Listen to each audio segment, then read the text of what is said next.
Cheryl Ann Kunkle was a strong woman. She liked physical labor. She had worked construction. And boyfriend Ben Amato appeared to be a perfect match, despite the difference in their ages. Ben and Cheryl liked snowmobiling, ATVs, boating. They spent a lot of time together. But their romance didn't last. She began to get tired of Ben Amato. The breakup sent Ben spiraling into depression. It was just sad to see. It was very hard for him to deal with it. And then he was found dead. The body had started to decompose. Had depression pushed Ben over the edge? My dad's mental state deteriorated very quickly. Or had someone almost committed the perfect crime? She had gotten away with it for years.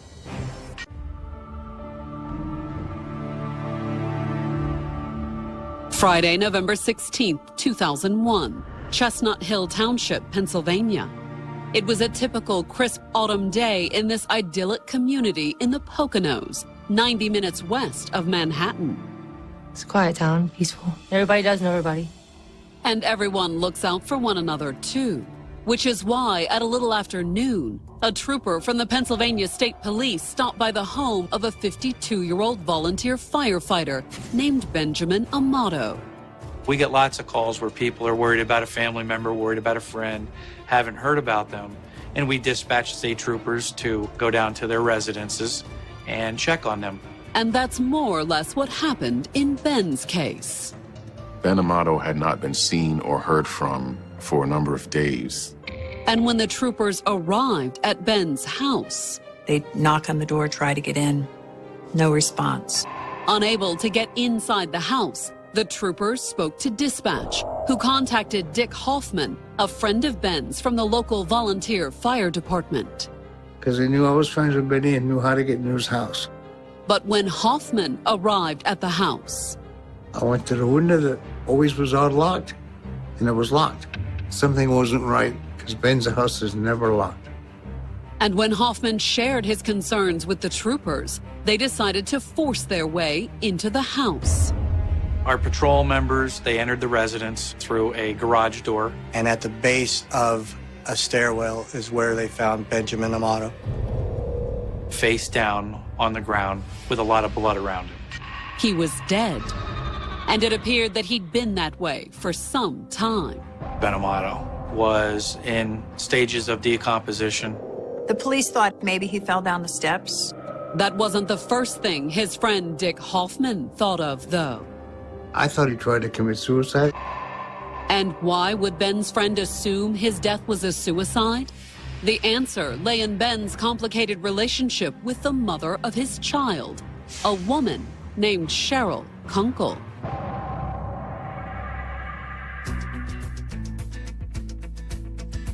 Born in 1969, Cheryl Ann Kunkle grew up in Monroe County, Pennsylvania, in the heart of the picturesque Poconos. It's a beautiful place to live. Waterfalls, nice trees, there's a lot of ski slopes. And the Kunkle clan had deep roots in the community. Kunkle is a Pennsylvania Dutch name. They've been in Monroe County for generations. That didn't mean Cheryl's family was among the local elite, though. Her father was a junk dealer. He would sell parts and things of that nature. He had huge piles of junk behind his house to the point that the neighbors were complaining that it brought down their property values. Cheryl was likewise a little rough around the edges, definitely a tomboy. She wasn't a girly girl. She was known to ride motorcycles. She was a good baseball player. She played on a boys' team, and she was better than any of the boys. However, at age 16, she did something none of the boys on her team could ever do. Cheryl got pregnant. Her son Gregory was born in 1986, when Cheryl was 17. She wasn't quite out of high school. Things didn't work out between Cheryl and the boy's father. So, unmarried and with a child to support, the tomboy turned single mom took a series of tough jobs. She had a job as a welder. She liked physical labor. She had worked construction for a while. She also worked in a warehouse. Driving a forklift, that sort of thing. By the late 90s, she'd even started her own paving business. It was hard labor. Individuals would ask her to pave their driveway. She would go in with machinery and a few people and work side by side with those people, and they would put blacktop down. It was hard work, but the rewards were worth it. By 1997, the 28-year-old had come a long way from her father's junkyard. She drove a Mercedes. She had a nice residence. Cheryl Kunkle wanted to get out of that aura of being associated with a junkyard. But while the single mom dated off and on, I would describe her as an attractive female, and she carried herself as someone that could take care of herself. she'd never settled down, which was one reason why Cheryl's father introduced her to Ben Amato in 1997. 20 years older than Cheryl, Ben was originally from New York. Ben was born and raised in Brooklyn. Worked for the sanitation department in New York. But then, in his 30s, he relocated to the Poconos. Him and his father built a home up here in the Poconos for the summer home. And then his parents decided they liked it here so much that they wound up moving here.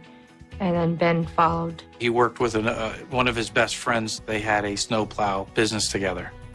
Once in the Poconos, Ben married a local woman with 3 children. And while the marriage ended in divorce after 12 years, Ben stayed close to the kids. My dad and I were the bestest buddies. Even after my mom and him separated, he was still very much in my life. In his spare time, the 47-year-old also liked to tinker with cars and engines, which meant he was a frequent customer at Cheryl's father's junkyard. Mr. Amato was very friendly with Cheryl's father, Mr. Kunkle, and had frequented the house and had gotten to know the family. Including 28-year-old Cheryl, who, despite the difference in their ages, made it clear that she was interested in Ben. Paying attention to him, flirting, things like that, I think it piqued his interest immediately. The couple started dating in January of 1998. They spent a lot of time together, doing fun activities. Ben and Cheryl like to do a lot of things, like outdoors. They did snowmobiling, ATVs, boating, anything that, you could do outside, they did. Ben also got along well with Cheryl's son, who just turned 12. Greg was a very nice kid. He was sweet, he was polite, very respectful to his mother. It wasn't unheard of for Ben Amato to buy Greg almost anything he wanted. And he definitely showered Cheryl with expensive gifts. He bought her a beautiful pearl necklace. Ben Amato was pretty much love-struck. But just as it looked like things were turning serious between Cheryl and Ben, she started pulling away. Ben and Sherry's relationship started to break up maybe 6-7 months after they were together. I think the novelty eventually wore off with Cheryl, and she began to get tired of Ben Amato. However, there was one complication. She got pregnant. Cheryl decided to keep the baby, but not Ben. When she was pregnant, they split up. And by the time the baby was born in November of 1998, she was prepared to do what she'd done before with her son, Greg. She planned on raising the little boy alone. Self-reliant, tough, and determined, Cheryl appeared to take the breakup in stride. But what about Ben? It was very hard for him to deal with it. It took a toll on him. My dad's mental state deteriorated very, very quickly. It was very difficult to see because he was always such a happy-go-lucky kind of guy, never let anything bother him, very loving, caring to everybody, and it was just sad to see that he was not the same person that I knew. And there appeared to be little that his friends could do to help. Ben wouldn't talk about it. He wouldn't talk about it. All he said was he was having problems. Problems that were far worse than his friends imagined. Ben tried to commit suicide. His first attempt just after the breakup failed. I think Ben went to that dark place of suicide because he didn't know where to turn. Although after the second attempt in 2000, he did seek help. He actually had himself committed into a hospital. And by 2001, nearly 3 years after the breakup, it appeared that he was in recovery. He was going to one doctor, and they had him on pills. But were they working? Because in November of 2001, a year after his last suicide attempt, Ben would be found dead at the bottom of his basement stairs.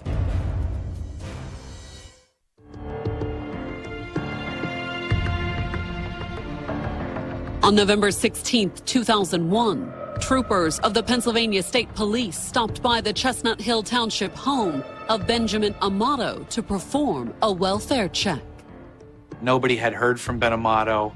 His family was becoming concerned about him. Ben's family and friends had reason to be worried too.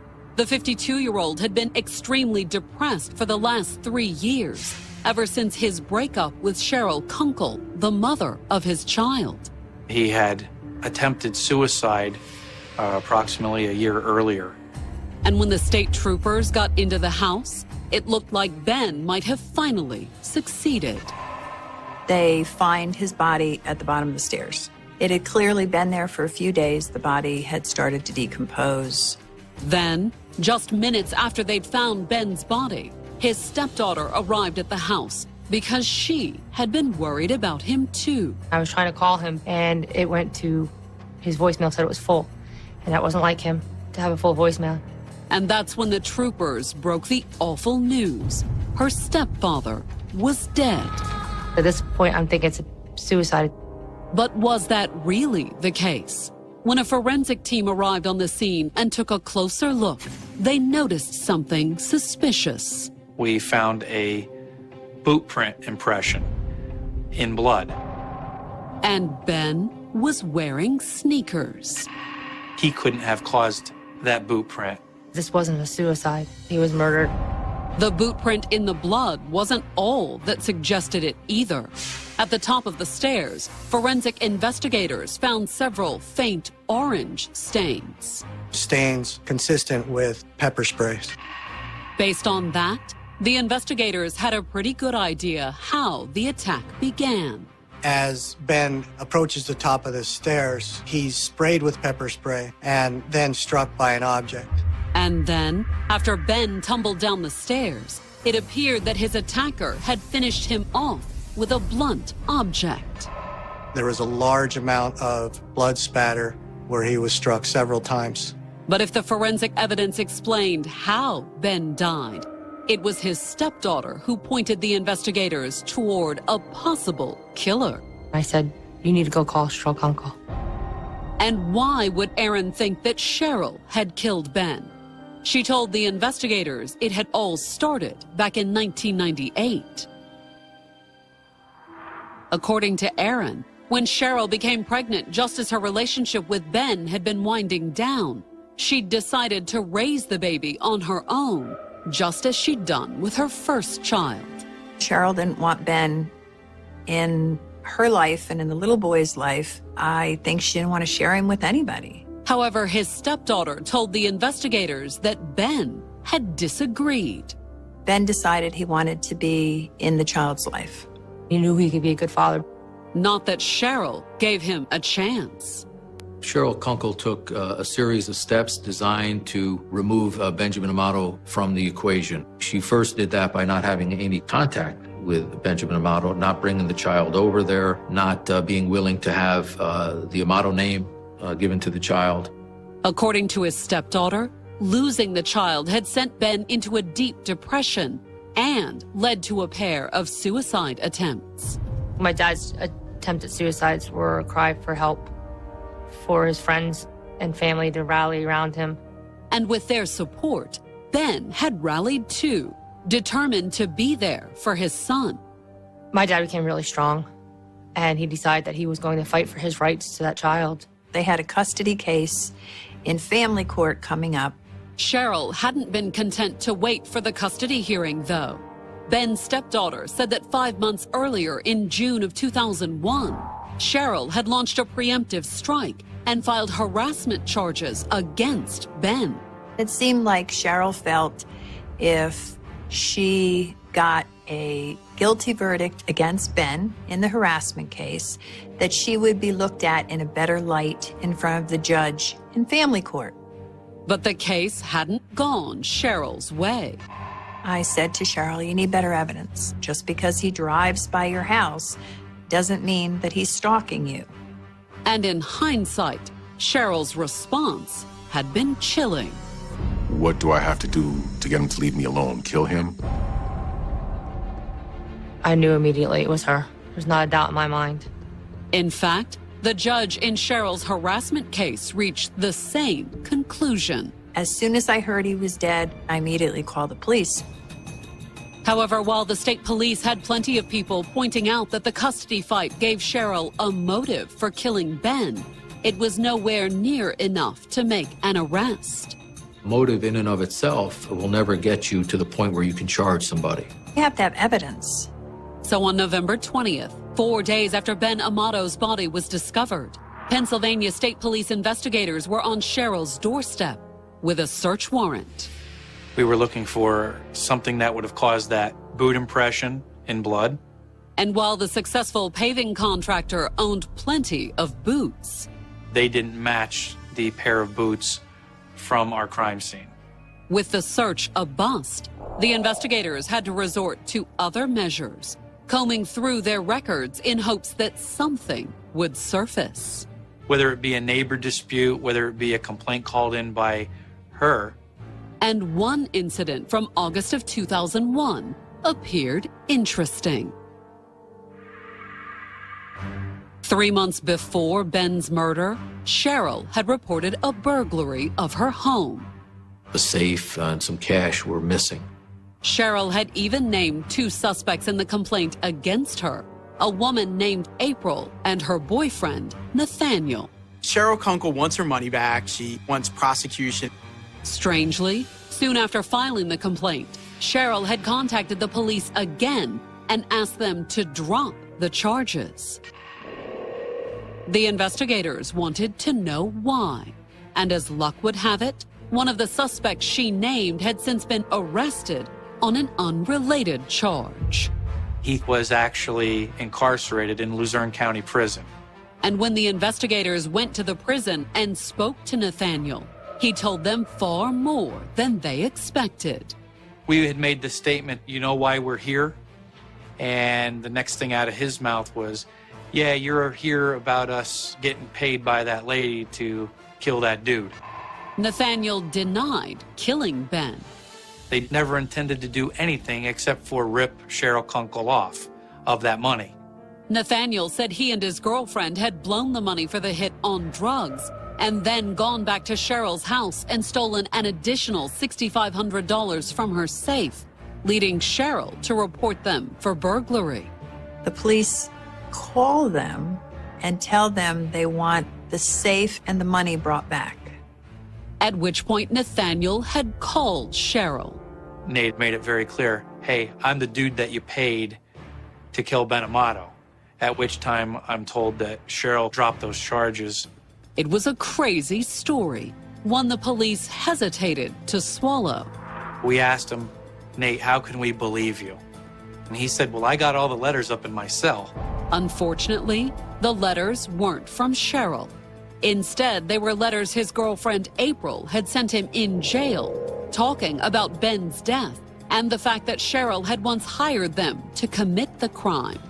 Reading through them, the sentiment was, hey, can you believe Cheryl finally did this? And when the investigators spoke with April, she had the reverse letters sent from Nate to her, and we were able to confirm that, yes, this is legitimate, that there is something to work with here. It wasn't exactly a smoking gun, but it was enough for an arrest of sorts. Without enough evidence to charge Cheryl Kunkle with the actual homicide, we decide to soften things up a bit, to go after her for the solicitation to commit homicide. She paid individuals to kill Ben Amato. And on July 23rd, the Pennsylvania State Police placed Cheryl under arrest. But that was hardly the end of their investigation. We were still looking for concrete evidence because there was no doubt that she had killed Benjamin Amato.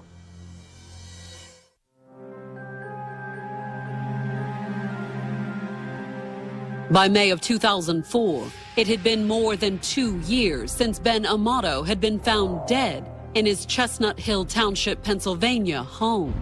Ben had been beaten with some sort of blunt object. This was a thought-out plan where there was pepper spray used to incapacitate Ben so that the attack can occur.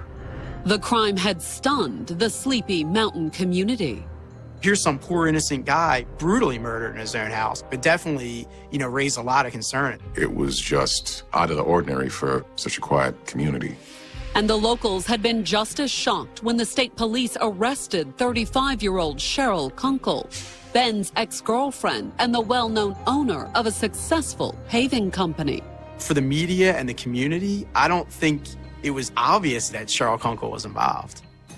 But the state police were convinced that Cheryl had a definite motive for murder. There was a child custody dispute in issue between Benjamin Amato and Cheryl Kunkle over their son. Cheryl no longer wanted Ben in her son's life. She actually went to court, and it didn't turn out the way she wanted, and so she did what she did. At least that's what the investigators suspected had happened. They didn't have enough at that time to actually charge her with the murder. Instead, they had arrested her for solicitation of murder, based on statements from a pair of petty criminals named Nate and April. Cheryl Kunkle solicited April and her then boyfriend to kill Benjamin Amato. However, the pair hadn't killed Ben. The alleged hitman was in jail at the time when Benjamin Amato was killed. So I think that stumped the authorities because they could only say that we're charging you with trying to hire somebody to commit the murder. At the time of her arrest, Cheryl claimed that she had been framed. She tries to explain everything away by blaming April and Nate as being crackheads, being involved in drugs, shouldn't be believed. And she had spent the past 10 months preparing for her trial. She puts up enough bond money to get out on jail, so now she's free awaiting these charges of solicitation to commit murder. However, before her case went to court, another death would change everything. On May 4th, 2004, the mother of 17-year-old Kristen Fisher found her daughter dead in their Greentown, Pennsylvania home. She came home from work and she found Kristen. It appeared that the teenager had committed suicide. A rope was around her neck. Even more tragic, it looked as if before killing herself, Kristen had drowned her 7-month-old daughter. The baby was in the bathtub with bathtub filled with water. Kristen's mother dialed 911. But when investigators arrived at the scene, they immediately had doubts about the murder-suicide scenario. Because of the slack of the rope and because it had not been secured properly, there's no way that she actually hanged herself. It looked like someone was trying to make it appear as though she had killed their baby and taken her own life. And it didn't take long for the investigators to come up with a suspect, the baby's father, 18-year-old Greg Rowe. According to Kristen's family, Greg hadn't wanted anything to do with the child from the beginning. He wanted her to have an abortion. And when Kristen refused and decided to have the baby, Greg had figured that absolved him of any responsibility. Greg simply did not want to pay child support. But Kristen had insisted, and she'd taken him to court. He had a child support hearing coming up in 5 days. Not only was it a motive for murder, it struck the investigators as strangely familiar. Because Greg Rowe was Cheryl Kunkle's son. A murdered ex, a pending case in family court, and a staged suicide. Was it possible that Greg had followed his mother's example? You have to wonder, did he think in his mind, can I get away with this too?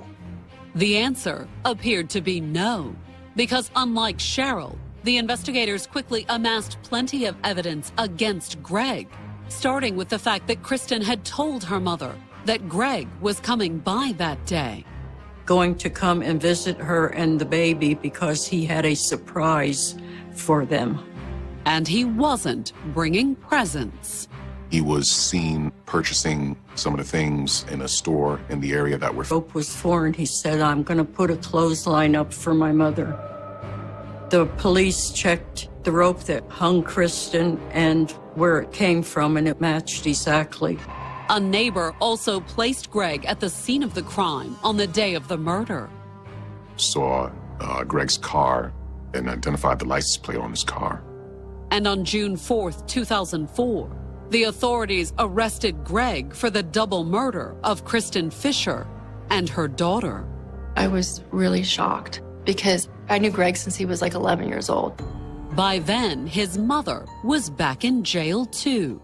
She had a bail violation because she had tampered with evidence during Greg Rowe's case. The incident had occurred shortly after the murder, when the investigators attempted to search Greg's car. They go to his home where he lives with Cheryl Kunkle, and they tell her, don't go in your garage because her door, and she takes some items out of the car. As a result, her bail was revoked. Her attempt to intervene had little impact on Greg's case. Gregory Rowe is ultimately charged with 2 counts of murder. But could his arrest provide the break the investigators needed to charge his mother with Ben's murder? I knew that if I could get to him, there was more there to explore. So once Greg was arrested for his girlfriend's murder, state police investigator Sean Williams arranged an interview with the teen. I went into the interview room. I introduced myself. I said, you know who sent me, don't you? And he said, who? And I said, Ben Amato. Of course, Greg knew exactly who Ben Amato was.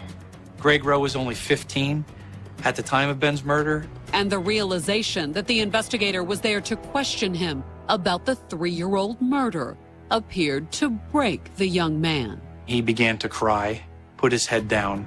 But as promising as that appeared to be, when the investigators started asking questions about Ben's murder and his mother's possible involvement. Greg Rowe didn't tell me anything. He just basically said, I don't know what you're talking about. Greg's refusal to cooperate was disappointing, but the investigators were confident that the teenager would reconsider. After all, the double murder left him facing some serious charges. At this point, they're going for 2 death penalty cases. And the threat of execution turned out to be exactly the nudge that Greg needed. The following day, I received a phone call. Greg Rowe wants to talk to you. And this time, Greg told investigator Williams that he knew all about Ben Amato's murder. In fact, Greg claimed he'd been there. He admitted that, yes, I drove my mom to Ben Amato's house. Although according to Greg, when he dropped his mother off outside Ben's house 4 days before he was found dead, he thought she'd only intended to break in, not kill him. It didn't look like anyone was home. Cheryl instructs him to drive about a mile away and basically sit with the vehicle for about 2 hours and then come back to pick her up. Greg said he'd picked Cheryl up as instructed and then driven her home over back roads. They start driving. She starts taking her clothes off and throwing them out the window. She wants to get rid of any evidence that she was in the house or had anything to do with the murder of Ben. According to Greg, she'd also disposed of the murder weapon. Cheryl Kunkle tosses the baseball bat out of the window on the ride back home. And it was when his mother tossed the bat out the window that he realized she'd done more than just rob Ben. Greg Rowe confronted his mother, and she ultimately admitted to what she had done to Ben Amato. And she had involved him in her crime. He said that he was very upset. All of a sudden, he's part of this. Not just by driving the getaway car, either. Greg says, I bought the spray. Cheryl had him purchase some spray, unbeknownst to Greg, what ultimately was going to occur. Greg's statement was exactly what the investigators had been waiting for. That was a key piece that police needed to finally go ahead and charge her. On November 3rd, 2005, still in custody for violating her bond on the murder solicitation charge, Cheryl Kunkle was rearrested at the Monroe County Jail. And nearly 4 years after Ben's death, she was charged with first-degree murder. I was thrilled because it was finally like something was happening. Like somehow, some way, she was going to pay for what she did to Ben.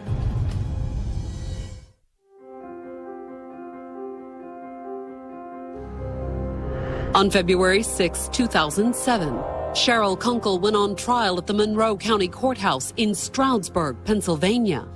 The 38-year-old mother of 2 was charged with the November 2001 murder of Ben Amato, the father of her youngest son. They had a big custody dispute. She didn't want Ben to have anything to do with the child. Cheryl's oldest son, 20-year-old Gregory Rowe, was serving life in prison. A year earlier, in January of 2006, he'd been convicted of the 2004 murder of his ex-girlfriend, Kristen Fisher, and their infant daughter. There were eerie similarities in terms of the motivations. Both Gregory Rowe and Cheryl Kunkle were involved in family court proceedings. Cheryl Kunkle in a custody dispute with Benjamin Amato, Gregory Rowe in a child support proceeding. There was speculation at some point that they helped each other, with each other's crimes. But he'd also been an invaluable help to the prosecution. Not only had his confession provided the evidence to charge his mother with murder, he'd agreed to testify against her. There was, by that point in time, a great deal of estrangement between the two. Not that Cheryl appeared all that worried when she walked into the courtroom that morning. She projected an air of, someone who's going to, get her side to finally come out. But first, it was the prosecution's turn. They opened their case by outlining what they believed happened on the night Ben Amato died. That Cheryl Kunkle went to Ben Amato's home and lay in wait for him. And then when he got home, she basically ambushed him. She sprayed him with pepper spray and then beat him to death with a baseball bat. When it was the defense's turn to open, Cheryl's attorney didn't deny that Ben had been brutally ambushed at the top of the stairs. But according to the defense, the killer wasn't Cheryl. It was basically a defense of somebody else did it. The defense's point of view was that, this whole thing with the custody battle and Cheryl making the statements she supposedly made was blown way out of proportion. After all, there was still no physical evidence connecting her to the crime. The challenges the prosecution faced was not having the actual murder weapon or, the clothes that Cheryl was supposedly wearing. There was no hard evidence, so it was easy for them to knock it down, and that was difficult to listen to. And according to the defense, her son Greg's statement that he'd driven her to Ben's on the night of the murder was just as easy to knock down. They argued that facing a double murder charge, he'd simply made up the whole thing. They're going to arrest Greg. Greg says, wait a minute, I have information on the Ben Amato case. That's what the defense claimed, but that didn't stop the prosecutors from calling Greg as their star witness when they started presenting their case. Sitting there watching Greg Rowe testify against his mother was amazing to me because I knew that they were close. But Ben's murder had apparently changed that. I would refer every question to him about what his mother did, using the word mother, that he never answered what my mother did or what my mother said. He would call her Cheryl. On the stand, Greg repeated what he'd previously told the investigators about how he'd driven his mother to Ben's house on the night of the murder. Then she came back sometime later, changed her clothes in the back of the car, and later threw those clothes out as he was driving her away from the murder scene. Greg testified that his mother had also thrown the murder weapon out of the car. And when he was done, the prosecutors called a witness they said could back up that claim. The witness was an old family friend of the Kunkles named Jerry. He had worked for Cheryl's father at the junkyard, had done odd jobs, things of that nature. And according to Jerry, one of his oddest jobs was the one he'd done for Cheryl a few days after Ben's murder. Cheryl Kunkle had asked him for help in getting rid of some evidence. That evidence being the murder weapon. At first, Jerry says he doesn't really believe her. So he had agreed to do her the favor. Cheryl has him drive to an area called Hipsy Gap Road. That's where she threw away the murder weapon. Jerry said that when he'd found the bat lying on the side of the road, he started having second thoughts. Jerry realizes at that point that Cheryl was telling the truth, realizes that if he touches that bat, that he is now going to be a part of this whole murder thing, and he doesn't want any part of it. So instead of getting rid of the bat, he'd gone back to Cheryl. She's mad, says, take me up there to the bat. Then they both go up there, get the bat. And then, according to Jerry, Cheryl had destroyed it. She burns the bat. That's what Jerry says. We went back to the location where he said the bat was burned, and we weren't able to find the murder weapon. However, according to the prosecutors, that wasn't the only thing Cheryl had done when trying to cover her tracks. They also called Cheryl's friend April to the stand. April testified that she and Nathaniel were paid money by Cheryl Kunkle to kill Ben Amato. April and her boyfriend Nathaniel had ripped off Cheryl instead. But according to April, Cheryl had been worried about the loose end, with good reason, since the couple had eventually turned on her. In fact, April testified that before her arrest for solicitation, Cheryl had tried to manufacture evidence just in case the police found out about the failed murder-for-hire plot. Cheryl had come to her residence and asked her to be taped on an audio tape and basically had a script written down. This is what we're going to talk about. Cheryl is trying to get April to repeat this story, that she only brought up this solicitation in order to frame Cheryl. And the investigators had recovered the tapes. We were able to use the tape in court against her. I want to know, did you ever say anything about me to get back at me for what I did to you, for pressing charges? I had to come up with something. I was scared and I didn't want to go to jail. I'm sorry. It sounded extremely scripted. You're probably wondering why I'm recording this, aren't you? Yeah, I am. I'm surprised you didn't ask. Yes, why are you recording me? It's just for my protection because something was made out of what you had said. Somebody. I can't believe you're a murder suspect. It seemed rehearsed and it seemed clumsy, and really it didn't help her. But without a murder weapon and with no physical evidence connecting her to the crime, would it be enough for a conviction? When the jury went out, that was the most difficult time. Sitting there, not knowing what they would come back at. I remember being so nervous. And when they came back, after only a few hours of deliberations, it was even worse. The jury came in and they wouldn't even look at us.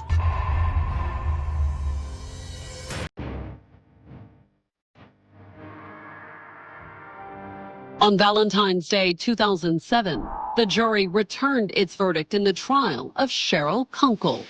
The 38-year-old mother of two was charged with murdering her ex-boyfriend, Benjamin Amato, over a custody dispute. She didn't want Ben in her life. She didn't want to deal with him. She didn't want to share her son. It had taken almost 6 years to bring Cheryl to trial. It was very frustrating because we all knew that Sherry did it. We all knew that she was guilty. And yet there was a time where I thought she would never be charged for it. Ben's family had waited a long time for this moment. The courtroom was dead silent when the jury came back. I had my head buried in my hands in my lap, shaking like a leaf. And now only one thing remained, the reading of the verdict. The jury found Cheryl Kunkle guilty. That was the best day of my life. She's a monster. She sprays him with mace, and she beats him to death with a baseball bat. What kind of person can do that? Unless you're just a pure evil. But while Ben's stepdaughters rejoiced, Cheryl seemed surprised by the outcome. When the verdict was read, Cheryl gasped. I don't think Cheryl thought she would have been found guilty. She had gotten away with it in her mind for years. She made a comment to the judge, something like, "This isn't over yet." And at her sentencing on June 20th, she even went so far as to claim she'd been railroaded. That evidence was planted, that things were changed, things were taken out of context. But the judge wasn't buying any of it. He sentenced Cheryl to life without parole. Basically said, I've heard the evidence, you are guilty. And she might never have been found guilty if she hadn't tried so hard to hide the evidence by bringing in her son, her family friend Jerry, and her friends April and Nathaniel. It was almost unbelievable that someone would take those lengths and go through that effort just to cover themselves up. And almost inevitably, those efforts backfire. When you do a crime, you shouldn't take anybody with you and you shouldn't tell anybody, because that's where you get yourself in trouble. But they always tell somebody. These criminals don't know how to do a damn thing.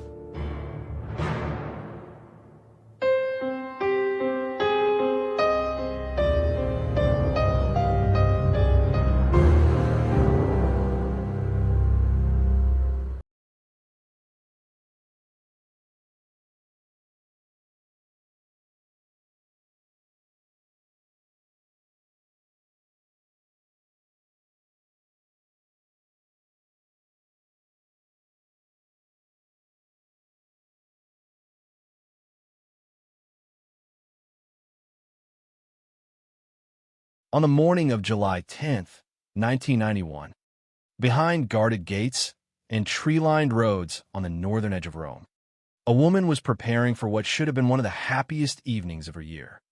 The villa was alive with quiet activity. Workers were assembling equipment for a celebration. Household staff moved between rooms. 2 young children remained safely inside the family home. Outside, the exclusive Algiata residential community carried on with the calm confidence that came from being one of the most secure neighborhoods in Italy. Security checkpoints monitored arrivals. Elegant villas sat behind high walls. Wealth, privacy, and influence defined everyday life there. It was the kind of place where people believed terrible things happened somewhere else. Yet before the morning was over, that illusion would be shattered forever. A 42-year-old noblewoman named Alberica Philo della Torre would be found murdered inside her own bedroom. She had been struck on the head, strangled to death, and covered with a bedsheet. Some jewelry had disappeared, but many questions would remain. The killer had entered one of Italy's most protected residential communities, committed a brutal murder in a house that was anything but empty, and vanished without a single eyewitness ever placing him at the scene. No forced entry, no obvious escape. No one reported hearing desperate screams. No neighbor noticed a suspicious stranger. No security guard sounded an alarm. It was as though the murderer had appeared from nowhere and disappeared just as completely. For investigators, the contradictions began almost immediately. The timing made little sense. There were workers outside the villa preparing for an anniversary celebration that would never take place. Family members and employees were present on the property. The victim's children were inside the house, unaware that their mother was dying only a short distance away. Every ordinary assumption about how a homicide should unfold seemed to collapse under the weight of this single crime. The location itself deepened the mystery. Algiata was not simply another affluent suburb of Rome. It was a gated community known for attracting business leaders, politicians, celebrities, and members of Italy's upper class. Access was controlled. Residents expected discretion and security. The walls surrounding the villas were intended not only to protect property, but also to preserve a way of life built upon exclusivity and safety. When news spread that a member of an aristocratic family had been murdered inside such an environment, the shock extended far beyond Rome.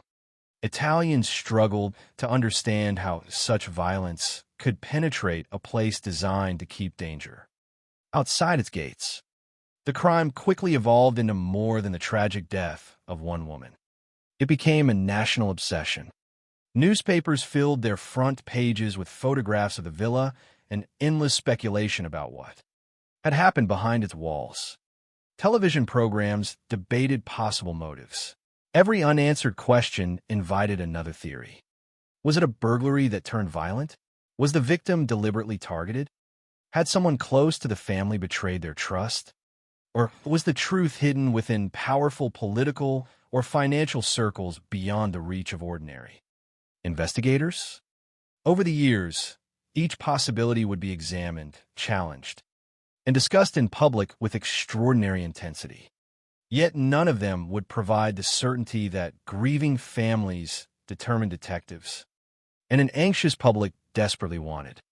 Like so many infamous criminal investigations, the passage of time only seemed to deepen the mystery.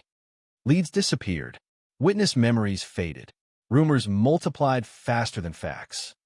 Investigators collected statements, examined evidence, and questioned numerous individuals connected to the family, but certainty remained elusive. Every apparent breakthrough eventually dissolved into disappointment. Every promising direction ended with another unanswered question. As months became years, and years became nearly 2 decades, the murder of Alberica Filo Della Torre earned a new and painful description. It had become a cold case. Cold cases possess a unique kind of weight. They refuse to disappear. Every anniversary reminds families that justice has not arrived. Every new forensic advancement offers hope while also exposing the limitations of earlier investigations. Every reopened file forces investigators to confront the possibility that crucial opportunities may have been missed years before. In this case, those questions became particularly difficult because the crime scene itself had contained biological evidence from the very beginning. The evidence had existed. The science simply had not yet reached the point where it could fully reveal its secrets. That reality transformed the Algiata murder into something larger than a single investigation. It became a story about time, about patience, about the evolution of forensic science, about the uncomfortable truth that justice often depends not only on determination, but also on technology that may not yet exist when a crime is committed. While detectives searched for witnesses' motives and suspects throughout the 1990s and into the early years of the new century, microscopic traces silently waited inside sealed evidence containers. Those fragments of biological material neither disappeared nor changed their story. They simply waited for science to catch up. But none of that was known on the morning when Alberica Filo Della Torre lost her life. At that moment, there was only confusion. A husband who had left home expecting to celebrate a wedding anniversary later that evening. 2 children whose ordinary morning had become the dividing line between the life they remembered and the life that would follow. Investigators confronted with a crime scene that seemed to violate every expectation of logic, and an entire nation watching as one of Italy's most exclusive neighborhoods became the setting for one of its most enduring criminal mysteries. The questions that emerged that day would remain unanswered for nearly 20 years. How could a killer move through a house occupied by multiple people without attracting attention? Why were there no signs of forced entry?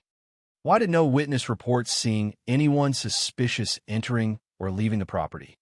Why did the investigation, despite its enormous public attention, fail to identify the person responsible for so long? Those questions transformed the murder into far more than a headline. They turned it into one of Italy's defining unsolved cases, a story that would challenge investigators, dominate public discussion, and ultimately demonstrate both the strengths and the limitations of criminal justice. The answers, when they finally arrived, would not come from a dramatic eyewitness confession, an anonymous tip, or an unexpected discovery hidden inside the villa. Instead, they would emerge from evidence that had remained silent since the very beginning, waiting nearly 2 decades for modern DNA analysis to reveal what human memory, speculation, and suspicion never could.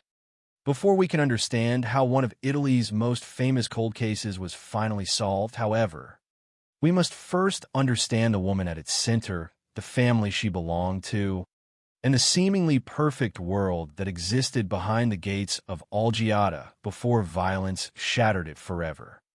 Before the headlines, before the television cameras gathered outside the gates of Algiata, and long before investigators struggled to explain how a murderer could seemingly vanish without a trace. There was a woman whose life had been defined not by mystery, but by family, tradition, and quiet routine. Alberica Filo della Torre was born in 1949 in Rome into one of Italy's historic noble families. The Filo della Torre name carried centuries of aristocratic heritage, a lineage associated with long-standing social standing, substantial properties, and connections within Italy's upper circles. Yet despite the public fascination that would later surround her death, the available facts portray her not as a public celebrity or political figure, but as a wife and mother whose daily life revolved around her family.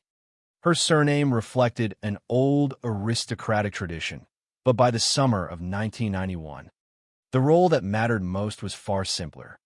She was raising 2 young children alongside her husband, Pietro Mattei, a successful entrepreneur in the construction industry.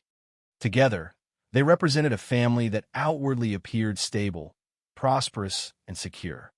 Their home reflected that success. Situated inside the exclusive residential community of Algiata on the northern outskirts of Rome, the villa was more than a luxurious property. It stood within one of Italy's most prestigious gated neighborhoods, a place deliberately designed to provide both comfort and protection to those who live there. Access to the community was controlled through guarded entrances. Security personnel monitored movement in and out of the area. Large villas sat behind walls and gates that offered residents privacy from the outside world. Among those who chose to make Algiata their home were businessmen, politicians, and well-known public figures, people who valued discretion as much as luxury. To outsiders, Algiata represented an ideal of security. It was the kind of place where wealth purchased not only beautiful homes, but also the reassuring belief that danger could be kept at a distance. For the families living there, the controlled environment fostered a sense of confidence. Children could play within the neighborhood. Residents recognized familiar faces. Employees, household staff, maintenance workers, and service providers became part of the predictable rhythm of daily life. That atmosphere of routine would later become one of the investigation's greatest challenges.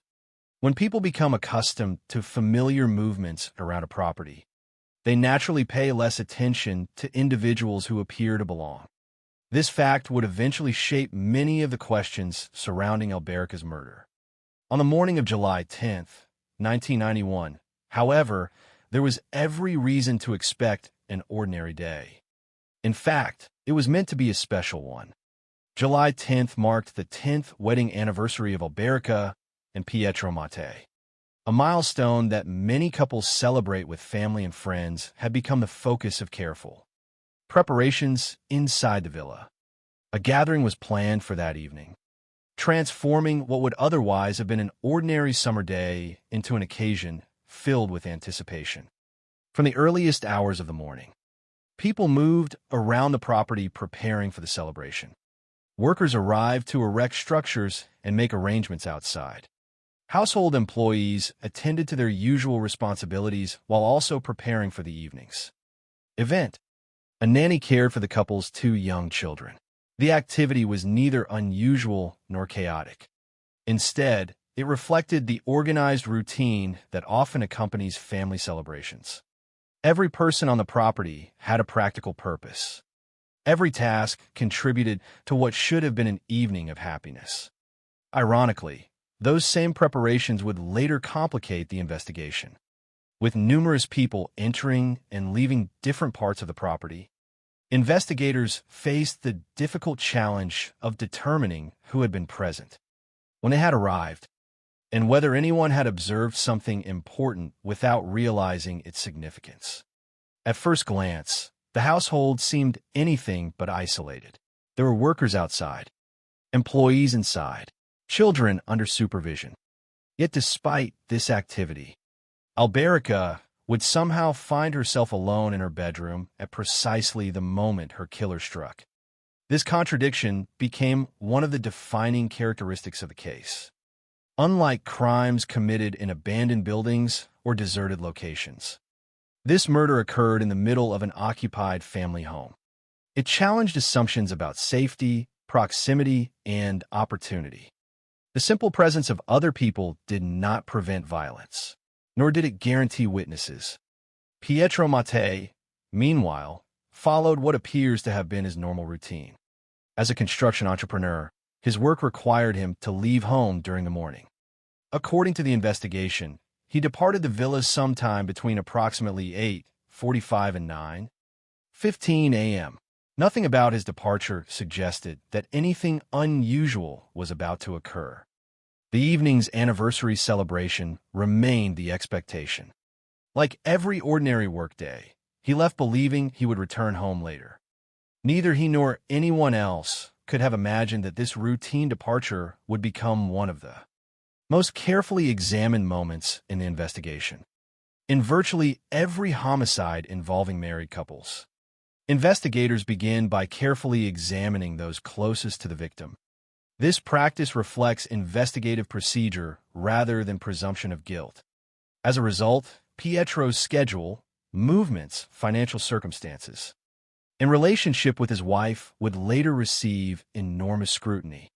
Yet on that July morning, he simply left for work, unaware that it would be the last time he ever saw Alberica alive.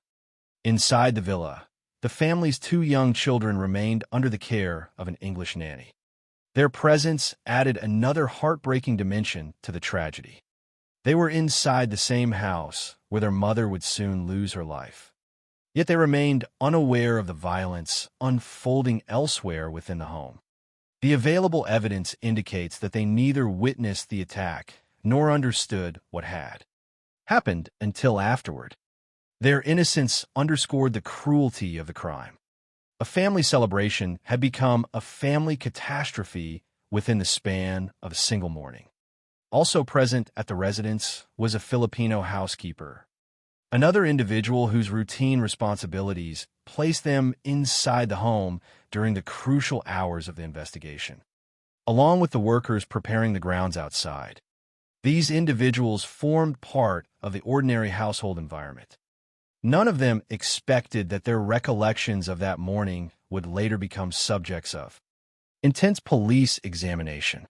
Every remembered sound, every movement through the villa, every brief observation would eventually be revisited by detectives attempting to reconstruct a timeline that initially seemed impossible to explain.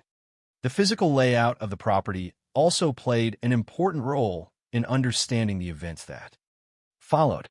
The villa was spacious, providing privacy through multiple rooms and separate living areas. While people carried out their responsibilities in different parts of the house and surrounding grounds, Alberica remained upstairs. According to later forensic findings, she was still wearing her night clothes when she was attacked, indicating that she had not yet fully begun the day's activities. This detail would later help investigators establish aspects of the timeline while also emphasizing how suddenly her morning routine had been interrupted. Nothing in the known facts suggests that Alberica anticipated danger. There was no documented indication that she expected a confrontation or prepared for one. The environment around her offered every appearance of normality. Family members were nearby. Employees were performing familiar tasks. Workers continued preparing for the evening celebration. Security measures protected the neighborhood beyond the villa's walls. To all outward appearances, it was a morning defined by routine rather than fear. That normality is precisely what makes the case so enduringly unsettling. Many notorious crimes occur under circumstances that later appear obviously risky or chaotic. The murder of Alberica Philo Delatorre unfolded under conditions that seemed exceptionally safe. Her home stood inside one of Rome's most exclusive communities. The property was occupied. Daily life continued around her. yet within that seemingly secure environment. The circumstances aligned to create an opportunity that investigators would spend nearly 20 years trying to understand. The contrast between appearance and reality became the emotional foundation of the entire case. Behind the gates of Algiata, surrounded by wealth, security, and familiar routines, an ordinary anniversary morning was quietly moving toward an unimaginable act of violence. Before the day was over, every assumption about safety inside that villa would be destroyed, and the search for answers would begin with a crime scene that seemed almost impossible to explain. The morning of July 10th, 1991, began without any visible indication that it would become one of the most discussed days in the history of Italian criminal investigations.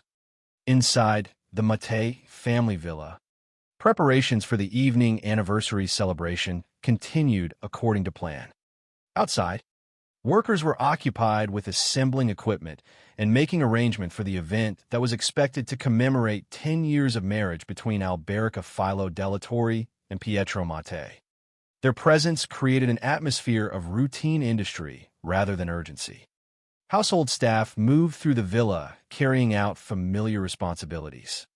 An English nanny looked after the couple's 2 young children. A Filipino housekeeper attended to domestic duties. The family home was active, inhabited, and filled with ordinary movement. Nothing suggested that within minutes, every routine taking place inside those walls would be interrupted by an act of violence that would remain unexplained for nearly 2 decades. Earlier that morning, Pietro Mattei had departed the residence for work. Investigators later established that he left sometime between approximately 8:45 and 9:15 a.m. His departure appeared entirely consistent with his daily professional routine as a successful construction entrepreneur. There was no reported argument, no indication of tension, and no suggestion that anything unusual had occurred before he left. Like any ordinary workday, he expected to return home later that afternoon, where preparations for the anniversary celebration would be nearing completion. Instead, his departure marked the beginning of the brief but devastating window during which Alberica would be left alone upstairs in the villa. Although the property remained occupied, circumstances gradually created a situation in which the victim found herself separated from everyone else. The workers remained outside, concentrating on the physical preparations for the evening gathering. The nanny was focused on caring for the children. Household responsibilities kept employees occupied elsewhere in the residence. Alberica herself was still in her bedroom. Later forensic findings indicated that she remained dressed in her nightclothes, suggesting that she had not yet fully begun the day's routine. This detail would become significant because it established that the attack occurred relatively early in the morning, before she had prepared for the day's planned events. At some point during this period, the killer entered the bedroom. Exactly how that happened became one of the central mysteries confronting investigators. There were no clear signs of forced entry anywhere that would explain an unauthorized intrusion into the villa. Doors had not been obviously broken open. Windows showed no clear evidence of being forced. This absence of physical damage immediately distinguished the case from many residential burglaries. Detectives were left considering several possibilities supported by the circumstances known to them. The offender may have possessed a means of entering without forcing access. Alberica herself may have opened a door without perceiving any threat. Alternatively, the individual responsible could have exploited the normal movement of workers and staff around the property to enter unnoticed.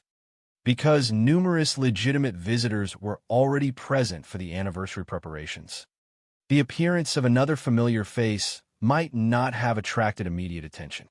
Whatever the method of entry, the available evidence suggested that the person responsible possessed some understanding of the property's layout and of the family's daily routine. Once inside the bedroom, events unfolded rapidly.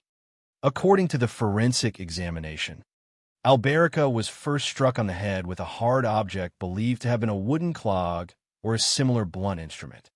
The blow was severe but not immediately fatal.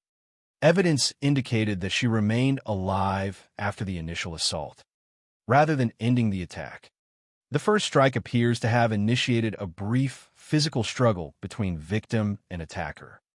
Although investigators could reconstruct the general sequence through medical examination, the precise duration of those moments remains unknown. No witness observed what happened inside the room. No surviving account exists from either participant. The only narrative available comes from the physical evidence left behind. After the blow to the head, the attacker used manual force to strangle Alberica. The medical examination concluded that she died from asphyxiation caused by manual strangulation. Bruising on her neck confirmed the violence of the assault. Unlike deaths caused by weapons fired from a distance or by sudden accidents, manual strangulation requires prolonged physical contact between attacker and victim. It is a direct, intensely personal act of violence. The forensic findings established that Alberica did not die instantly from the blow to her head, but instead lost her life after being strangled. The attack, therefore, involved multiple stages, each reflecting deliberate physical force. Following the killing, the assailant remained inside the bedroom long enough to alter the appearance of the scene. Alberica's body was covered with a bed sheet. This detail would later receive considerable attention because it demonstrated that the killer did not flee immediately after the fatal assault. Instead, there was sufficient time to place a covering over the victim before leaving the room. Whether this action reflected an attempt to conceal the body temporarily or another motive could not be established from the available evidence alone. Investigators therefore confined themselves to documenting the fact itself rather than assigning unsupported interpretations to the act. Before departing, the attacker also removed several valuable pieces of jewelry from the room. Their disappearance initially raised the possibility that robbery had motivated the crime. Yet the situation proved more complicated than a straightforward burglary. Although some jewelry was missing, other valuable property remained inside the villa. This inconsistency prevented investigators from immediately concluding that theft alone explained the murder. Instead, the missing jewelry became one element among many that detectives would analyze throughout the investigation. Was robbery the primary objective? Or had valuable items been taken simply to make the crime appear to be a burglary? At this stage of the investigation, neither possibility could be confirmed. What investigators knew with certainty was that some valuable jewelry had disappeared after Alberica's death. Equally perplexing was everything the crime scene did not reveal. Despite the violent nature of the attack, no witnesses reported seeing the killer arrive or leave. None of the workers preparing the anniversary celebration outside reported hearing cries for help or sounds indicating a struggle upstairs. The children remained inside the house without realizing that their mother had been attacked. The nanny and household staff likewise failed to observe the crucial moments during which the crime occurred. The silence surrounding the murder became one of its defining characteristics. In many homicide investigations, neighbors report arguments, unusual noises, or suspicious individuals moving around the property. In Algiata, none of those conventional investigative starting points existed. The murderer appeared to have exploited a remarkably narrow opportunity, committing the crime while everyone nearby remained occupied with unrelated responsibilities. That extraordinary combination of proximity and invisibility would puzzle detectives for years. The physical environment only deepened the mystery. This was not an isolated farmhouse standing miles away from its nearest neighbor. It was a spacious villa inside a gated residential community known for security and exclusivity. Entry into Algiata itself was monitored, and residents enjoyed a level of protection uncommon in ordinary neighborhoods. Yet those safeguards failed to prevent the attack or identify the person responsible. Every expectation associated with the community's reputation seemed contradicted by the events of that morning. If such a crime could occur there without immediate explanation, where could anyone truly feel secure? As investigators began processing the bedroom, forensic specialists documented the injuries that would later shape the investigation. They observed trauma consistent with a blow to the head, multiple bruises around the neck, and evidence supporting death by manual strangulation. Importantly, the examination found no indication that Alberica had been sexually assaulted. This allowed investigators to narrow certain lines of inquiry while concentrating on other possible motives. During the meticulous examination of the room, forensic personnel also collected biological traces and hairs that appeared potentially significant. In 1991, however, DNA technology remained far less advanced than it would become in later decades. Although these samples were carefully preserved, investigators lacked the analytical capabilities that would eventually transform them into decisive evidence. At the time, they represented little more than potentially useful material awaiting future scientific developments. Unknowingly, the crime scene technicians were preserving the evidence that would ultimately solve the case nearly 20 years later. Once the immediate examination concluded, detectives confronted a profoundly difficult investigation. They possessed a wealthy victim from an aristocratic family, a secure location that should have discouraged outside intruders, an occupied house in which nobody witnessed the attack, no obvious signs of forced entry, missing jewelry that suggested but did not conclusively prove robbery, and biological evidence that contemporary forensic science could not yet fully exploit. Every fact seemed to point in multiple directions simultaneously. Rather than simplifying the investigation, the crime scene multiplied the number of possible explanations while eliminating very few. It was immediately clear that this would not be an ordinary homicide inquiry. The contradictions embedded within those few morning hours would define every stage of the investigation that followed. Before detectives could identify a suspect, they first had to understand how someone had entered an occupied villa, reached the victim's bedroom without attracting attention, committed a violent murder, stolen valuables, and escaped unnoticed from one of Rome's most secure residential communities. Those questions would guide the investigation from its earliest hours, leading detectives through countless interviews, competing theories, public speculation, and years of frustration before science finally supplied the answer that eyewitness testimony never could. The discovery of Alberica Philo Delatorre's body transformed what had begun as an ordinary summer morning into one of the most demanding homicide investigations in modern Italian criminal history. From the earliest hours, investigators understood that they were dealing with a case unlike most murders. The victim belonged to a well-known aristocratic family. The crime had taken place inside an exclusive gated residential community renowned for its security.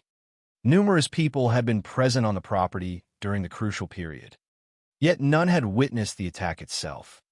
There were no obvious signs of forced entry, no immediate suspect, and no straightforward explanation for how a killer had entered and left without attracting attention. Every answer seemed to generate two new questions, and every piece of evidence appeared capable of supporting more than one interpretation. The investigation, therefore, began with the painstaking process that follows every major homicide, reconstructing the victim's final known movements and identifying every individual who had been near the villa that morning. Detectives first established a detailed timeline. Pietro Mattei had left the residence between approximately 8:45 and 9:15 that morning to go to work. After his departure, Alberica remained inside the villa while workers continued preparing for the planned anniversary celebration outside. An English nanny cared for the couple's two young children, and a Filipino housekeeper attended to household duties. Each person present represented both a potential witness and an important source of information.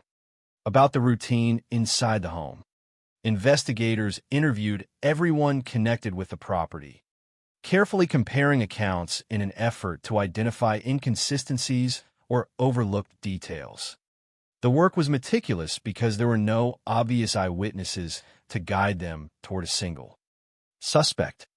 In the weeks following the murder, police expanded the scope of the inquiry well beyond those who had been inside the villa. More than 100 people were questioned. Friends, relatives, employees, workers involved in preparing the celebration. Security personnel assigned to the Algiata community, and others connected to the family's daily life all provided statements. Detectives sought to determine whether anyone had noticed unfamiliar visitors, unusual vehicles, suspicious behavior, or anything that could explain how the crime had been committed without being observed. Yet despite the enormous number of interviews, no statement provided the breakthrough investigators desperately needed. Instead, the testimonies reinforced the same unsettling conclusion. No one had clearly seen the killer. No one could explain exactly how the attacker had entered or exited the property.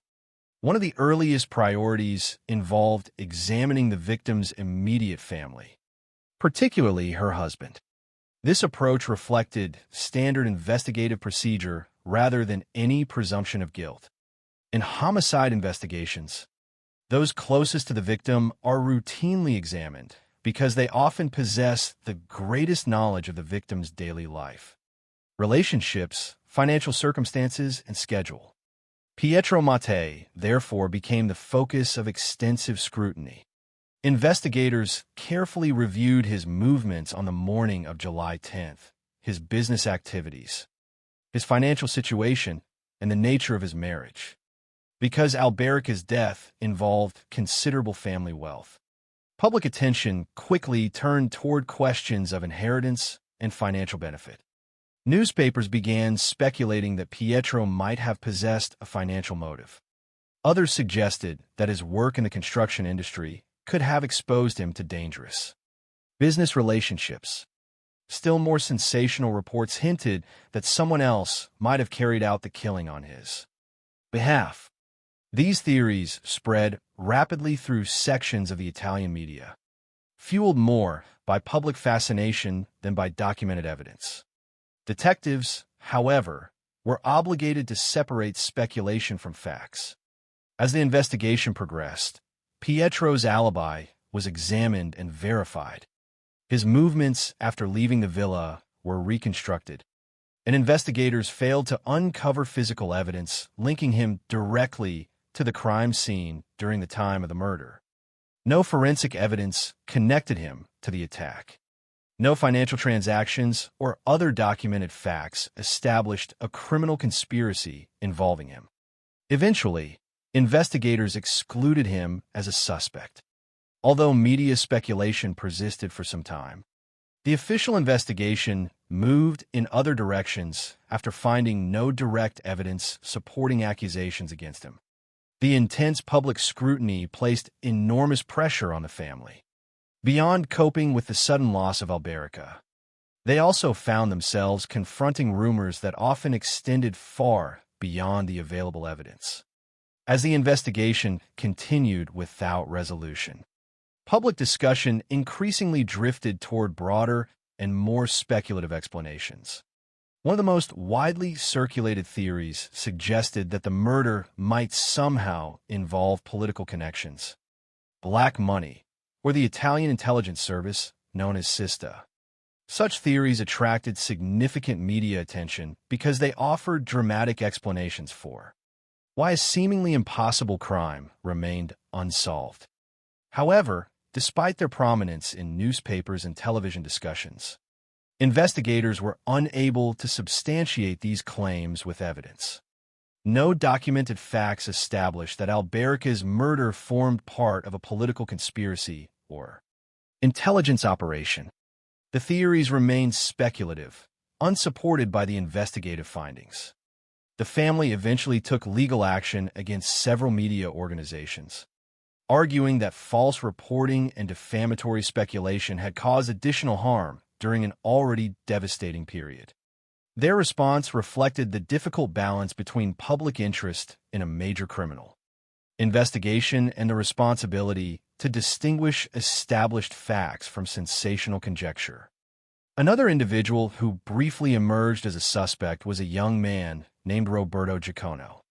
During the investigation, bloodstains discovered on his trousers attracted police attention and raised the possibility that he might somehow be connected to the crime. Given the absence of strong leads elsewhere, investigators naturally examined this evidence carefully. At first glance, the discovery appeared potentially significant. Blood evidence can often provide direct links between suspects and victims, making it an important focus in homicide investigations. However, advances in forensic testing ultimately demonstrated that the blood found on Giacono's clothing did not belong to Alberica Philo Delatorre. DNA analysis excluded any connection between him and the murder. Once the scientific evidence established this fact, Giacono was cleared, illustrating both the importance of forensic examination and the dangers of drawing conclusions before laboratory results are complete. His elimination as a suspect represented yet another promising lead that ultimately failed to resolve the case. As months turned into years, investigators repeatedly revisited the physical evidence collected from the villa. The absence of forced entry continued to shape nearly every discussion. Detectives remained convinced that the killer either understood the property exceptionally well or had managed to exploit the routine activity surrounding the anniversary preparations to move unnoticed through the residence. Because workers, employees, and service personnel had legitimate reasons to be present that morning, investigators considered whether familiarity with the household might explain how someone could approach the villa without immediately attracting suspicion. Yet despite this logical line of reasoning, no available evidence conclusively identified a specific individual responsible. The investigation entered an increasingly frustrating phase.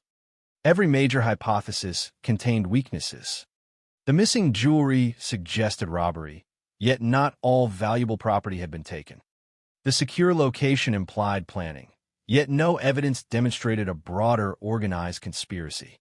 Media speculation generated public excitement, but detectives remained constrained by what could actually be proven. Throughout the 1990s, the file expanded as investigators accumulated interviews, forensic reports, and analytical summaries. What failed to expand was the body of evidence capable of identifying the killer beyond reasonable doubt. Among the most significant pieces of evidence preserved from the original crime scene were biological traces and hairs collected during the forensic examination. Even in 1991, investigators recognized that such material might someday prove important. The problem lay not in preserving the evidence, but in the technological limitations of the era. DNA analysis existed, but its capabilities were far more limited than the techniques that would become available in the following decades. As a result, potentially decisive biological evidence remained effectively silent.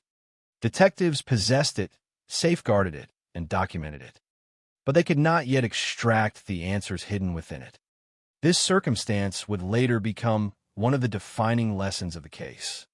Sometimes an investigation does not fail because evidence is absent. It fails because science has not yet developed sufficiently to interpret the evidence already collected. By the early 2000s, optimism that the murder would soon be solved had begun to fade. Years had passed without an arrest. Witness memories inevitably became less reliable as time separated investigators from the events of July 1991. Public attention gradually shifted toward newer cases. Although the Algiata murder never entirely disappeared from national memory. Instead, It joined the growing list of notorious unsolved crimes that periodically resurfaced in documentaries, newspaper retrospectives, and discussions of Italy's most enduring mysteries. In 2005, after years of investigation without sufficient evidence to prosecute anyone, the original inquiry was effectively shelved. The case had reached the point commonly described as a cold case. Officially, the investigation remained unresolved because no legally sustainable conclusion could be reached on the evidence then available. For many investigations, this stage marks the end of active inquiry. Files are archived. Resources are redirected toward newer crimes. Families are left with unanswered questions that may never receive satisfactory answers. Yet, that was not the end of the Algiata case. Pietro Mattei and the family refused to accept that Alberica's murder would remain permanently unsolved.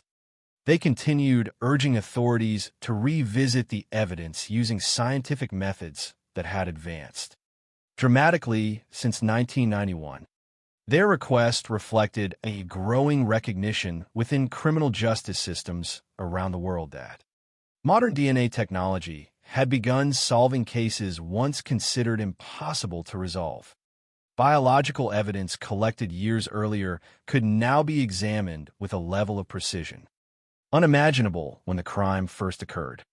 The crucial question became whether the preserved evidence from Alberica's bedroom still contained usable genetic material after nearly 2 decades. If it did, the investigation might yet discover what hundreds of interviews, extensive media attention, and years of traditional detective work had failed to reveal. The physical evidence had remained unchanged since the morning of the murder. Locked away in forensic storage, it had silently preserved its secrets while technology evolved around it.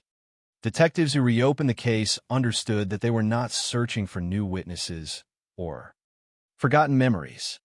Instead, they were returning to the crime scene through the evidence itself, hoping that modern science could finally speak where every previous investigative avenue had fallen silent. That decision would become the turning point that transformed one of Italy's most famous cold cases from an enduring mystery into a solved homicide.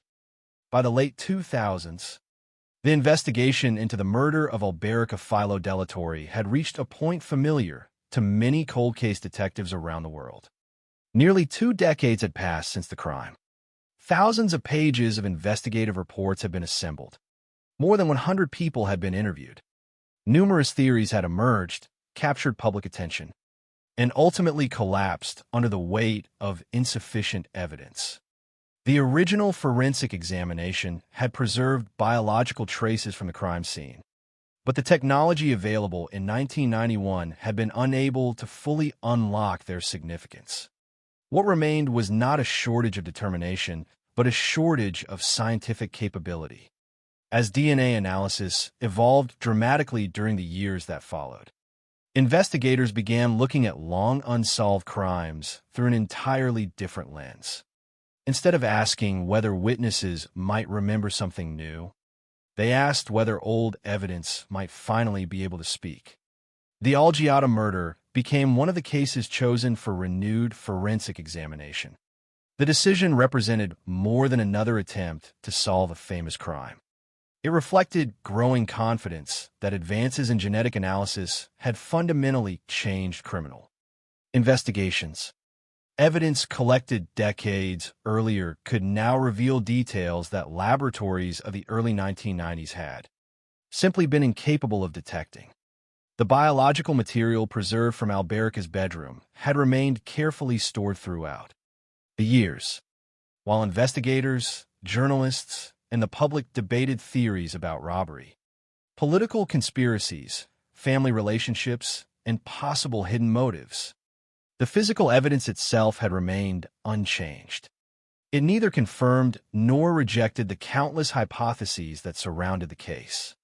Instead, it waited for science to reach the point where its information could finally be interpreted with sufficient precision. When specialists reopened the forensic analysis, They approached the preserved evidence using DNA techniques that were vastly more sophisticated than those available at the time of the murder. Rather than relying primarily on witness testimony or circumstantial reconstruction, investigators focused once again on the microscopic traces left at the scene. This time, the results were dramatically different.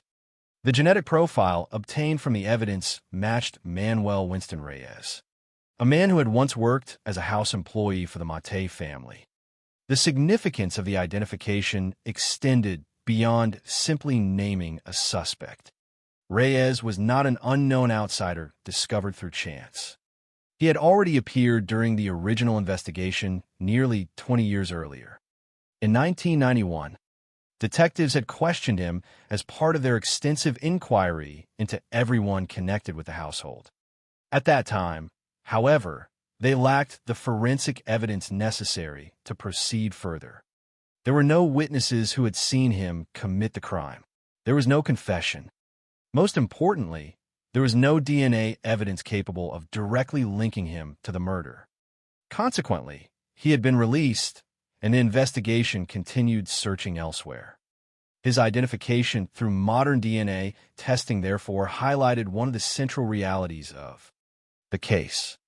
The person ultimately convicted had not escaped attention because investigators ignored him. He had been questioned from the very beginning. What had been missing was the scientific evidence capable of transforming suspicion into proof.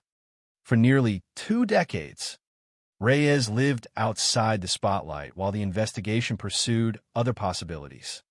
The DNA match fundamentally changed the direction of the case.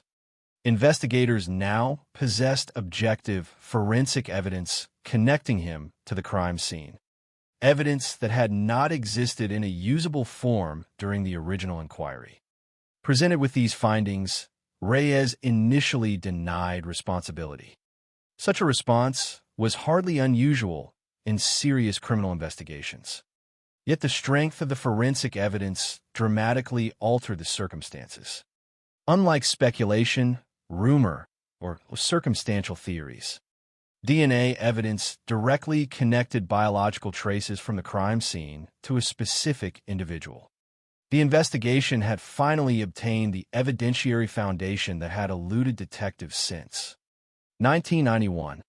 On April 1, 2011, after confronting the DNA evidence, Manuel Winston Reyes admitted responsibility for the killing.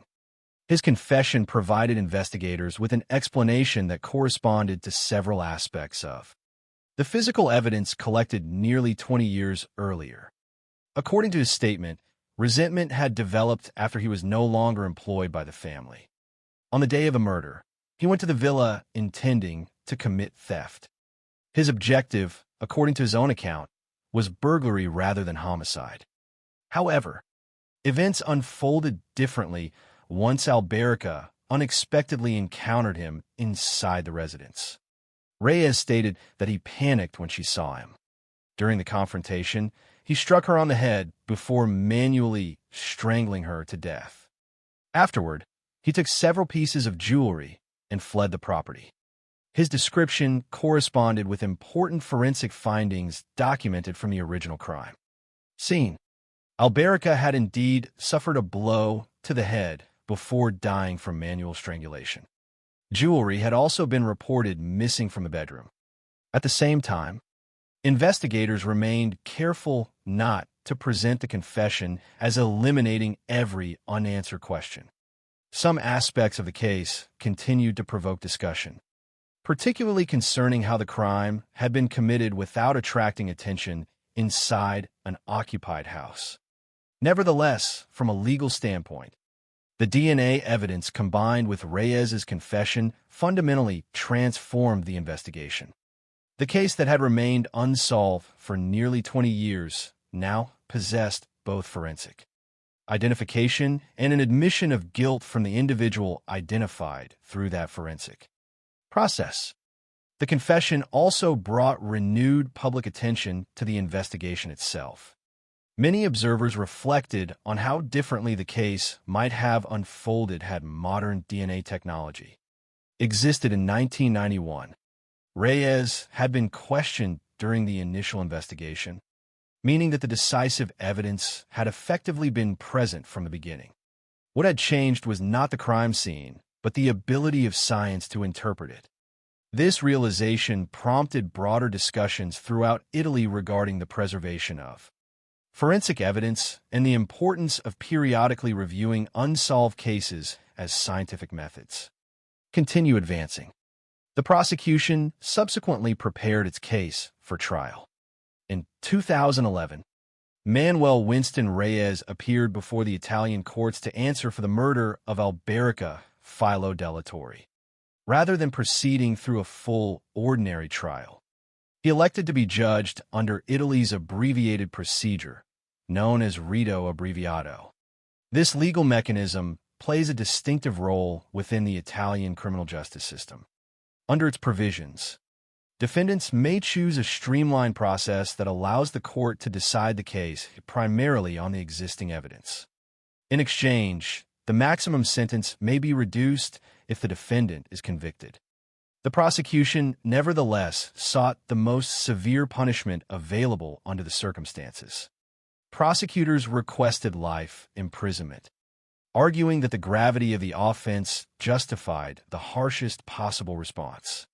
Alberica had been attacked inside her own home, brutally assaulted, and killed during what should have been an ordinary family mourning. The crime had devastated her family and remained unresolved for nearly 2 decades, prolonging uncertainty for those closest to the victim. Despite the prosecution's request, the legal framework governing the abbreviated procedure significantly influenced the final outcome. In addition, the robbery component of the case could no longer be prosecuted because the applicable limitation period had expired. As a result, the court focused on the homicide itself. Following its evaluation of the evidence, including the DNA findings and Reyes's confession, the court found Manuel Winston Reyes guilty of murdering Alberica Filo Della Torre. He was sentenced to 16 years imprisonment. The verdict marked the official conclusion of one of Italy's most famous cold case investigations. After nearly 20 years of uncertainty, the criminal justice system had identified, prosecuted, and convicted the person legally responsible for Alberica's death. Yet the sentence itself immediately generated debate. Many members of the public believed that 16 years did not adequately reflect the seriousness of the crime. The fact that the murder had remained unsolved for almost 2 decades only intensified those reactions. For many observers, the brutality of the killing, the prolonged investigation, and the immense suffering experienced by the victim's family appeared difficult to reconcile with what they regarded as a comparatively limited prison sentence. Others pointed out that the court had applied existing Italian law exactly as required, taking into account both the abbreviated procedure selected by the defendant and the expiration of the robbery charge. The controversy, therefore, centered less on the court's application of the law than on the broader legal framework governing sentencing. The case illustrated how legal outcomes are shaped not only by the facts of a crime, but also by procedural choices and statutory rules that operate independently of public emotion. Reyes appealed the conviction, but in 2012 the appellate court upheld both the guilty verdict and the 16-year sentence. The legal proceedings therefore reached their conclusion with the conviction remaining intact. For Alberica's family, the appellate decision represented the final judicial confirmation that the investigation had correctly identified the person responsible for her death. While no verdict could reverse the events of July 10, 1991, the case had finally moved from uncertainty to legal resolution. At the same time, the conclusion of the trial did not erase every lingering question. The conviction established criminal responsibility, but public discussion continued regarding the investigative delays, the years during which the case remained unresolved, and the lessons that law enforcement agencies could draw from the extraordinary role that advances in DNA science had ultimately played. In many respects, The courtroom proceedings closed the legal chapter of the Algiata murder while opening a broader conversation about forensic progress, the preservation of evidence, and the possibility that other long-forgotten investigations might one day reach similar conclusions through technologies that did not exist when those crimes were first committed. With the conclusion of the appeals process in 2012, the legal chapter of the Delitto dell'Algiata case appeared, at least on paper, to have reached its end. A crime that had dominated headlines, fueled endless speculation, and frustrated investigators for nearly 2 decades now had a legally identified perpetrator. The conviction of Manuel Winston Reyes brought an official answer to the central question that had haunted Italy since the summer of 1991. Who had killed Alberica Filo Delatorre? Yet, as is often the case in investigations that span many years, the verdict did not bring complete closure. Instead, it marked the beginning of a different conversation, one that extended beyond the guilt of a single individual and toward broader questions about justice, forensic science, investigative practice, and the limits of certainty. For Alberica's family, no court decision could restore the life that had been taken. The 10th wedding anniversary that had been meant to celebrate a decade of marriage had instead become permanently associated with tragedy. 2 young children who had unknowingly remained inside the villa during their mother's final moments had grown up in the shadow of an unsolved homicide that attracted national attention throughout much of their lives. Nearly 20 years separated the day of the murder from the day a confession was finally obtained. Those lost years could never be recovered, and the emotional burden carried by the family could never be measured solely by the outcome of a criminal trial. Although the conviction established legal responsibility, the passage of time had fundamentally changed the meaning of justice itself. Justice delayed is never experienced in the same way as justice delivered swiftly. Every passing year had required the family to live with uncertainty, revisit painful memories during renewed investigative efforts, and watch as speculation often overshadowed documented facts. During those years, newspapers and television programs repeatedly revisited the case, introducing new theories and reviving old suspicions. At various points, the victim's husband became the subject of public suspicion despite the absence of evidence linking him to the crime. Political conspiracies involving black money and the Italian intelligence service system were discussed extensively in parts of the media despite never being substantiated by investigators. Other individuals briefly became suspects before forensic evidence cleared them completely. Each new theory prolonged public fascination, but also demonstrated how easily unanswered questions can become fertile ground for speculation. In response to inaccurate reporting and defamatory allegations, the family pursued legal action against several media organizations. Their decision underscored an important reality that extends beyond this single case. High-profile investigations often generate enormous public interest, but the responsibility to distinguish verified facts from sensational narratives remains essential. The Algiata murder became a reminder that speculation can have consequences not only for criminal investigations, but also for innocent people whose lives become entangled in them. Even after the courts reached their final decision, discussion surrounding the case did not end. Instead, attention increasingly shifted toward the investigation itself. One of the most persistent questions concerned the extraordinary delay between the crime and its resolution. How could a murder committed in one of Italy's most secure residential communities remain unsolved? For almost 20 years, the answer did not lie in a single mistake or a single overlooked witness. Rather, the case reflected the intersection of investigative effort and scientific limitation. Detectives in 1991 collected biological evidence because they recognized its potential importance. What they lacked was the technology necessary to extract all of the information contained within. Those microscopic traces. The evidence was preserved correctly.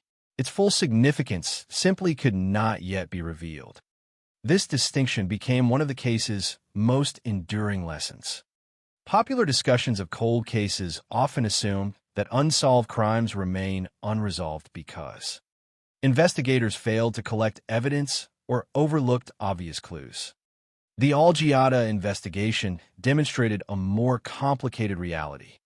Sometimes the decisive evidence already exists from the first day of the investigation. It simply cannot yet be interpreted using the scientific methods available at the time. As DNA technology advanced throughout the 1990s and 2000s, countless forensic laboratories around the world began revisiting evidence collected decades earlier. The murder of Alberica Filo Delatorre became one of Italy's most prominent examples of how preserved biological material could eventually answer questions that eyewitness testimony and traditional investigative methods had been unable to resolve. At the same time, the case also encouraged reflection on the importance of continually reviewing unsolved investigations rather than assuming that time alone makes them impossible to solve. The reopening of the Algiata file demonstrated that cold cases are not necessarily closed chapters. Advances in forensic science can fundamentally change the evidentiary landscape, even when no new witnesses emerge and no new crimes are committed. In this instance, the physical evidence remained unchanged from the day of the murder until the renewed DNA analysis nearly 20 years later. Science evolved while the evidence patiently waited.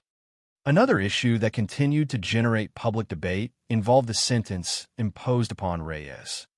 Although prosecutors requested life imprisonment, the legal process followed the framework established under Italian law.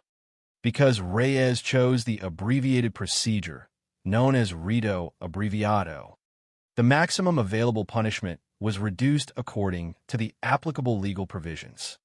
Furthermore, the robbery charge could no longer be prosecuted because the limitation period had expired. These legal realities resulted in a sentence of 16 years imprisonment for the homicide. Many members of the Italian public viewed the punishment as insufficient given the brutality of the crime and the suffering experienced by the victim's family. Others emphasized that courts must apply the law as written rather than adjust sentences according to public opinion. The discussion highlighted the complex relationship between legal procedure, statutory rules, and society's expectations of justice. The debate returned once again in October 2021, when Manuel Winston Reyes was released from prison after serving approximately 10 years, benefiting from sentence reductions associated with good behavior and applicable provisions of Italian law. His release prompted strong reactions throughout Italy. Many people believe that the amount of time ultimately spent in prison did not adequately reflect the seriousness of killing an unarmed woman inside her own home. Others acknowledged that the release followed the operation of existing legal rules rather than any extraordinary exception. Regardless of differing opinions, the decision reminded the public that the legal conclusion of a criminal case does not necessarily end its moral or emotional impact. The memory of Alberica Filo Delatorre remained far longer than any period of incarceration. More than 3 decades after the events of July 10, 1991, the delitto dell'Algiata continues to occupy a distinctive place in Italian criminal history. Its significance rests not on a single dramatic revelation, but on the convergence of several remarkable circumstances.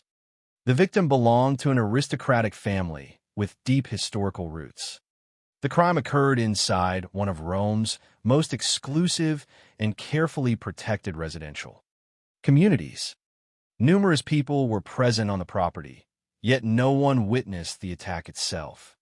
Investigators explored theories ranging from robbery to political conspiracies before modern DNA analysis ultimately identified the perpetrator. The investigation lasted nearly 20 years, transforming it into one of Italy's most recognized cold cases. Above all, the case stands as a landmark example of the transformative role of forensic genetics in modern criminal justice. Without advances in DNA technology, the murder of Alberica Filo della Torre might well have remained permanently unsolved.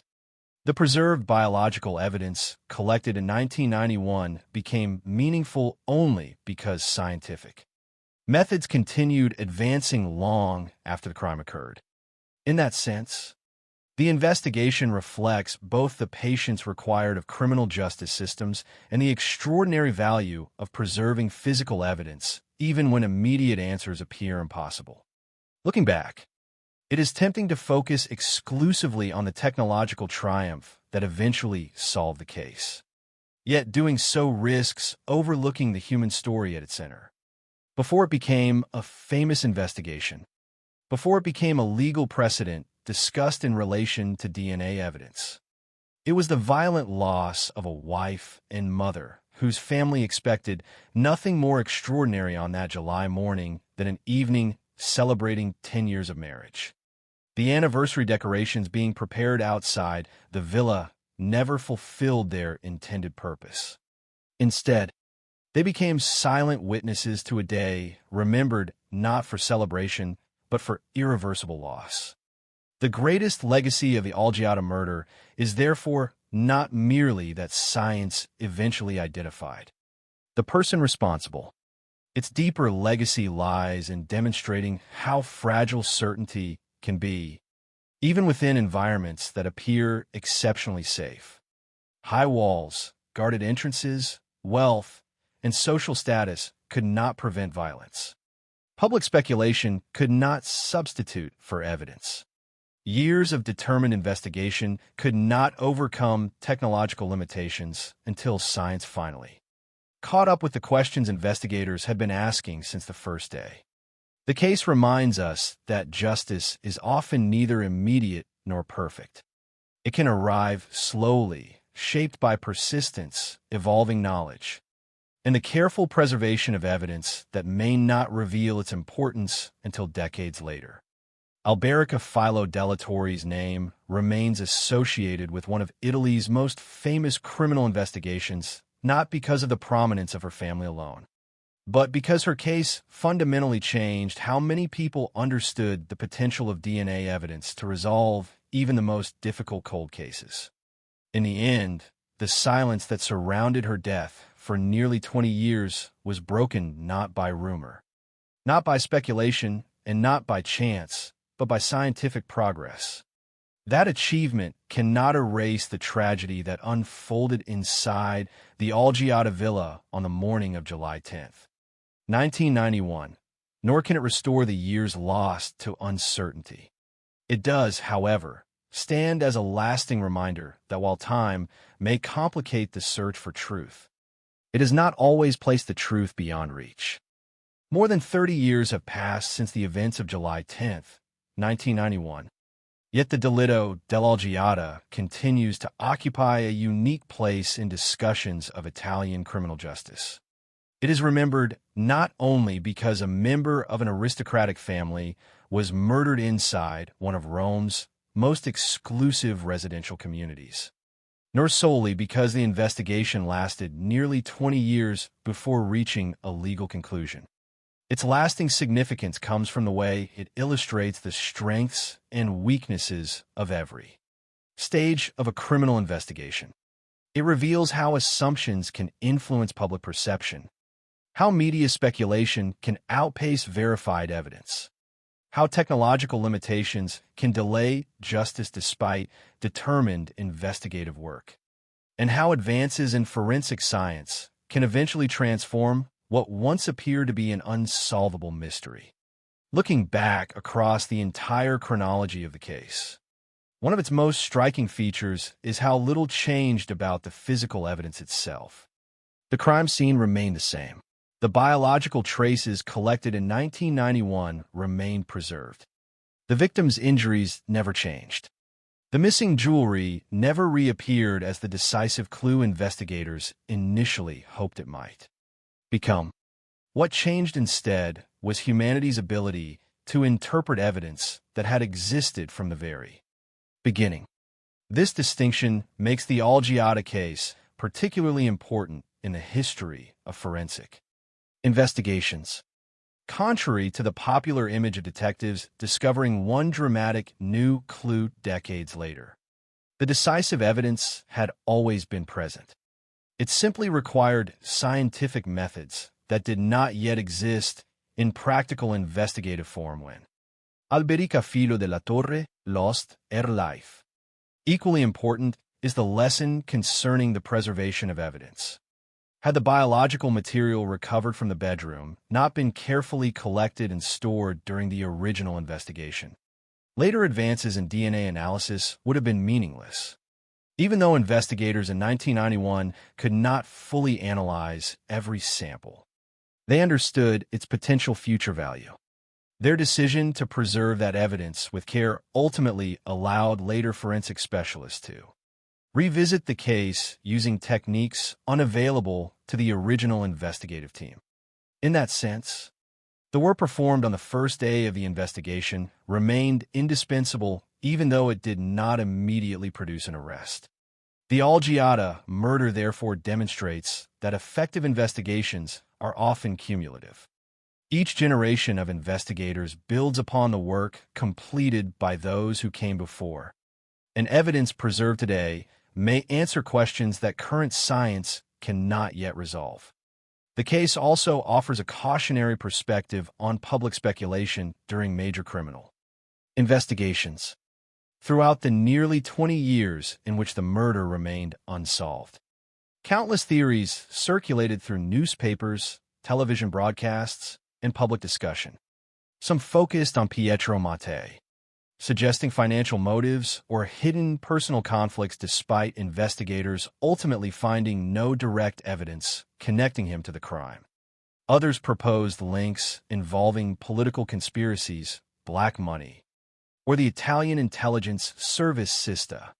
These theories attracted considerable attention precisely because they offered dramatic explanations for a crime that otherwise appeared inexplicable. Yet none of them survived careful evidentiary examination. Their popularity illustrates a recurring pattern in high-profile investigations. When facts are incomplete, speculation often expands to occupy the empty spaces left by uncertainty. The longer an investigation remains unresolved, the greater the temptation to interpret coincidence as proof or rumor as evidence. The Algiata case serves as a reminder that criminal investigations cannot be guided by public fascination alone. Ultimately, the resolution came not from the most sensational theory, but from objective forensic analysis. Another enduring lesson concerns the difference between suspicion and proof. During the original investigation, detectives questioned many individuals connected with the family and the property. Manuel Winston Reyes himself was interviewed in 1991. At that stage, however, investigators lacked the evidence required to establish criminal responsibility. The fact that he had been questioned but not prosecuted illustrates an important principle within the justice system. Suspicion alone cannot substitute for demonstrable evidence. While the later DNA match and confession fundamentally changed the legal landscape, those developments depended upon scientific capabilities that simply were not available during the initial inquiry. The eventual conviction, therefore, should not be understood merely as a delayed arrest, but as the moment when evidence finally reached the standard necessary to support criminal prosecution. The legal outcome also continues to generate discussion among legal scholars and members of the public. Reyes received a 16-year sentence after choosing Italy's abbreviated judicial procedure, and the robbery charge could no longer be prosecuted because the applicable limitation period had expired. Many Italians regarded the sentence as inadequate considering the gravity of the offense. Others emphasize that courts are obligated to apply existing legal rules consistently rather than adjust punishment according to public sentiment. The debate reflects a broader tension present in many legal systems. Society often expects criminal judgments to provide emotional closure, while courts are required to apply procedural law, evidentiary standards, and statutory sentencing provisions regardless of public opinion. The Algiata case illustrates how those two expectations do not always align. Reyes's release in October 2021 after serving approximately 10 years, benefiting from reductions associated with good behavior and applicable legal provisions, reopened many of those discussions. For some observers, the release reinforced concerns that the punishment did not adequately reflect the seriousness of the crime. For others, it represented the predictable application of laws governing imprisonment and sentence reductions, regardless of individual perspectives. The public reaction demonstrated that certain criminal cases continue influencing national conversation long after legal proceedings have concluded. Yet perhaps the most important lesson lies not in the courtroom, the laboratory, or the headlines, but in the recognition that every famous criminal case begins with an individual human loss. Alberica Filo Delatorre is often remembered today because her death became one of Italy's most significant cold cases. However, before becoming a subject of forensic analysis, media attention, and legal debate, she was a wife preparing to celebrate her 10th wedding anniversary, a mother raising 2 young children, and a member of a family whose ordinary summer morning ended in irreversible tragedy. The extraordinary public attention surrounding the investigation should never obscure that simple reality. The case endures not because mystery itself is compelling, but because an ordinary family experienced an extraordinary loss. In the decades since the murder, forensic science has continued advancing beyond the techniques that solved the Algiata case. DNA analysis has become increasingly sensitive, allowing investigators to examine ever smaller biological samples with greater precision than was imaginable even during the reopening of the investigation in the late 2000s. The success of cases like Delitto dell'Algiata has encouraged law enforcement agencies to preserve evidence from unsolved crimes with exceptional care, recognizing that future technological developments may reveal information beyond current scientific capabilities. The investigation, therefore, occupies an important place not only in Italian legal history, but also in the broader evolution of forensic practice. It demonstrates that patience, preservation, and scientific progress can eventually converge to resolve questions that once appeared impossible to answer. At the same time, the case also reminds investigators of the importance of humility. Even the most experienced detectives are limited by the scientific tools available during their own era. Future generations may possess methods capable of answering questions that currently remain unresolved. Recognizing those limitations encourages thorough evidence collection, careful documentation, and an openness to revisiting investigations when technology evolves. In many respects, that philosophy represents one of the greatest legacies of the Algiata investigation. Rather than accepting uncertainty as permanent, the case illustrates the value of preserving the possibility that tomorrow's science may accomplish what today's methods cannot. Ultimately, Delitto dell'Algiata remains significant because it tells 2 parallel stories. One is the story of a brutal homicide that devastated a family and remained unsolved for nearly 20 years before modern DNA evidence identified the perpetrator. The other is the story of a justice system confronting its own limitations, adapting to scientific progress, and demonstrating that truth sometimes survives even when time appears determined to bury it. The investigation reminds us that evidence can outlast memory, that careful forensic work may succeed where speculation fails, and that even the longest silence is not always permanent. Alberica Filo Delatorre's murder will always be remembered as a profound personal tragedy, but it will also remain one of Italy's defining examples of how advances in DNA science reshaped the investigation of cold cases. Long after the headlines faded and the courtroom proceedings ended, its enduring legacy continues to influence the way investigators, forensic scientists, legal professionals, and the public understand the difficult relationship between time, evidence, and justice. The story of the delitto dell'Algiata does not end with the identification of Manuel Winston Reyes, the courtroom verdict, or the closing of the official investigation files. Like many cases that remain embedded in a nation's collective memory, its significance extends beyond the simple question of who committed the crime. The murder of Alberica Filo Delatorre became a reflection of how society responds when violence enters a place considered safe, how investigators search for answers when evidence appears insufficient, and how the passage of time can transform a criminal case from an immediate emergency into a historical examination of justice itself. More than 3 decades after that morning in July 1991, the case continues to raise questions about certainty, responsibility, and the evolving relationship between human investigation and scientific progress. At the center of everything remains the same undeniable fact. A woman lost her life inside her own home on a day that was supposed to celebrate happiness and family.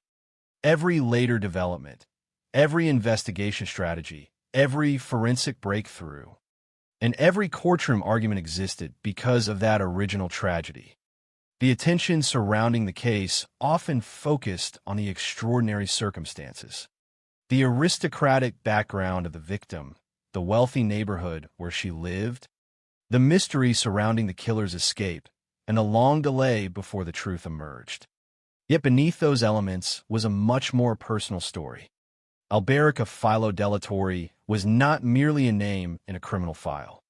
She was a mother, a wife, and a person whose life was interrupted in a place where she should have felt protected. The fact that her death occurred inside a guarded community created a powerful contradiction that fascinated the public. Algiata represented security, privacy, and privilege. It was a place where residents believed that controlled access and physical barriers provided protection from the dangers found beyond its gates. The murder challenged that belief. It demonstrated that security measures can create a sense of safety, but cannot completely eliminate human vulnerability. The case, therefore, became symbolic of a broader truth. Violence can occur even in environments designed to prevent it, and appearances of protection do not always correspond with reality. The investigation also revealed how difficult it can be to reconstruct events when the most important moment occurs without witnesses. The villa was not empty that morning. People were nearby. Workers were outside. Employees were inside. Children were present. Yet the critical minutes when Alberica was attacked remained hidden from everyone around her. This unusual combination of proximity and invisibility became one of the defining mysteries of the case. Investigators were forced to work backward from physical evidence, attempting to reconstruct a sequence of events that no person had directly observed. They had to consider movements through the house, access to the property, relationships between individuals connected to the family, and every possible explanation for how the crime could have happened unnoticed. For nearly 20 years, those questions remained unanswered. The eventual resolution through DNA technology changed how the case was remembered.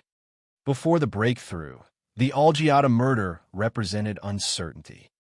It was a case associated with unanswered questions and competing theories. After the DNA match and confession, it became an example of how scientific advancement can completely transform an investigation. The same evidence that had once been considered inconclusive became decisive.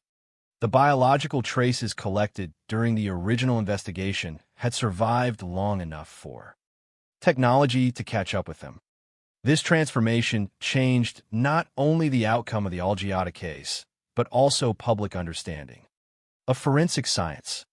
It showed that evidence does not necessarily lose value simply because time passes. Sometimes, time itself allows science to develop the tools needed to understand that evidence. The case became one of the most frequently cited examples in Italy of a cold case solved through modern DNA analysis. It demonstrated the importance of preserving forensic material even when investigators cannot immediately extract meaningful information from it. However, the success of DNA technology should not completely overshadow the challenges faced during the first investigation. The long period before the case was solved raised difficult questions about whether different investigative decisions in 1991 might have produced a faster resolution. Why did the investigation require nearly 2 decades before reaching a definitive conclusion? Why did biological evidence collected from the crime scene only become decisive years later? Could different forensic capabilities or investigative approaches have identified the killer sooner? These questions remain part of the case's historical discussion. Yet answering them requires acknowledging the reality of the period. Investigators in 1991 were operating within the scientific and technological limits of their time. Methods that later became routine were not equally available or effective at the beginning of the investigation. The delay was not simply a matter of failure. It was also a reflection of how rapidly forensic science evolved.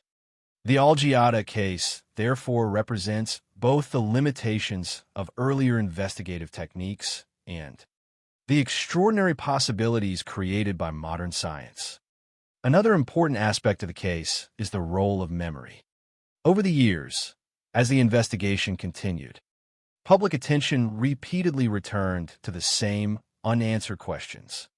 Every anniversary of the crime revived discussions. Every new theory created temporary attention. Every investigative development brought renewed hope that answers might finally emerge. For Alberica's family, however, these moments were not simply media events. Each reopening of the case meant revisiting the circumstances of her death and the painful absence left behind. While the public searched for explanations, the family lived with the consequences of the tragedy every day. The eventual conviction provided a legal answer, but it could not restore the years lost while waiting for justice. This distinction is important because criminal cases are often discussed through the perspective of investigations and trials, while the experiences of victims' families remain less visible. In the Algiata case, the pursuit of truth was not only about identifying a perpetrator. It was also about acknowledging the suffering endured by those who continued living after the crime. The controversy surrounding Reyes's sentence further demonstrated the difference between legal resolution and emotional closure. The court determined his responsibility and imposed punishment according to Italian law. Yet many members of the public felt that the sentence did not correspond to the severity of the crime. This reaction reflected a common tension in criminal justice systems around the world. Families and communities often measure justice through the seriousness of the harm suffered. While courts must consider procedural rules, sentencing structures, and legal limitations. In the Algiata case, both perspectives existed simultaneously. The conviction answered the question of responsibility, but debates about the adequacy of punishment continued. The release of Reyes in 2021 brought those debates back into public discussion. Many people expressed dissatisfaction, believing that the time served did not reflect the loss of Alberica's life. Others emphasized that the release followed established legal mechanisms rather than an unusual decision. The disagreement illustrated that even after a case is legally concluded, society may continue debating whether the outcome represents justice in a broader moral sense. Ultimately, The enduring importance of the delitto dell'Algiata lies in the combination of human tragedy and forensic transformation. It is a case where the past and future of criminal investigation met. The crime itself belonged to the early 1990s, a period when DNA technology was still developing. The solution belonged to a later era, when genetic analysis had become one of the most powerful tools available to investigators. The bridge between those two moments was the evidence preserved from the original crime scene. Without that connection, the case might have remained another unsolved mystery. The investigation also serves as a reminder that every piece of evidence has potential significance, even when its value is not immediately apparent. A sample collected decades ago may become the key to answering questions that once seemed impossible to resolve.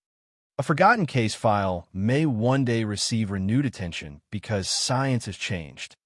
A mystery that appears permanent may only be waiting for the right moment of discovery. For future investigators, the Algiata case represents both encouragement and caution. It encourages persistence because unresolved cases can still find answers.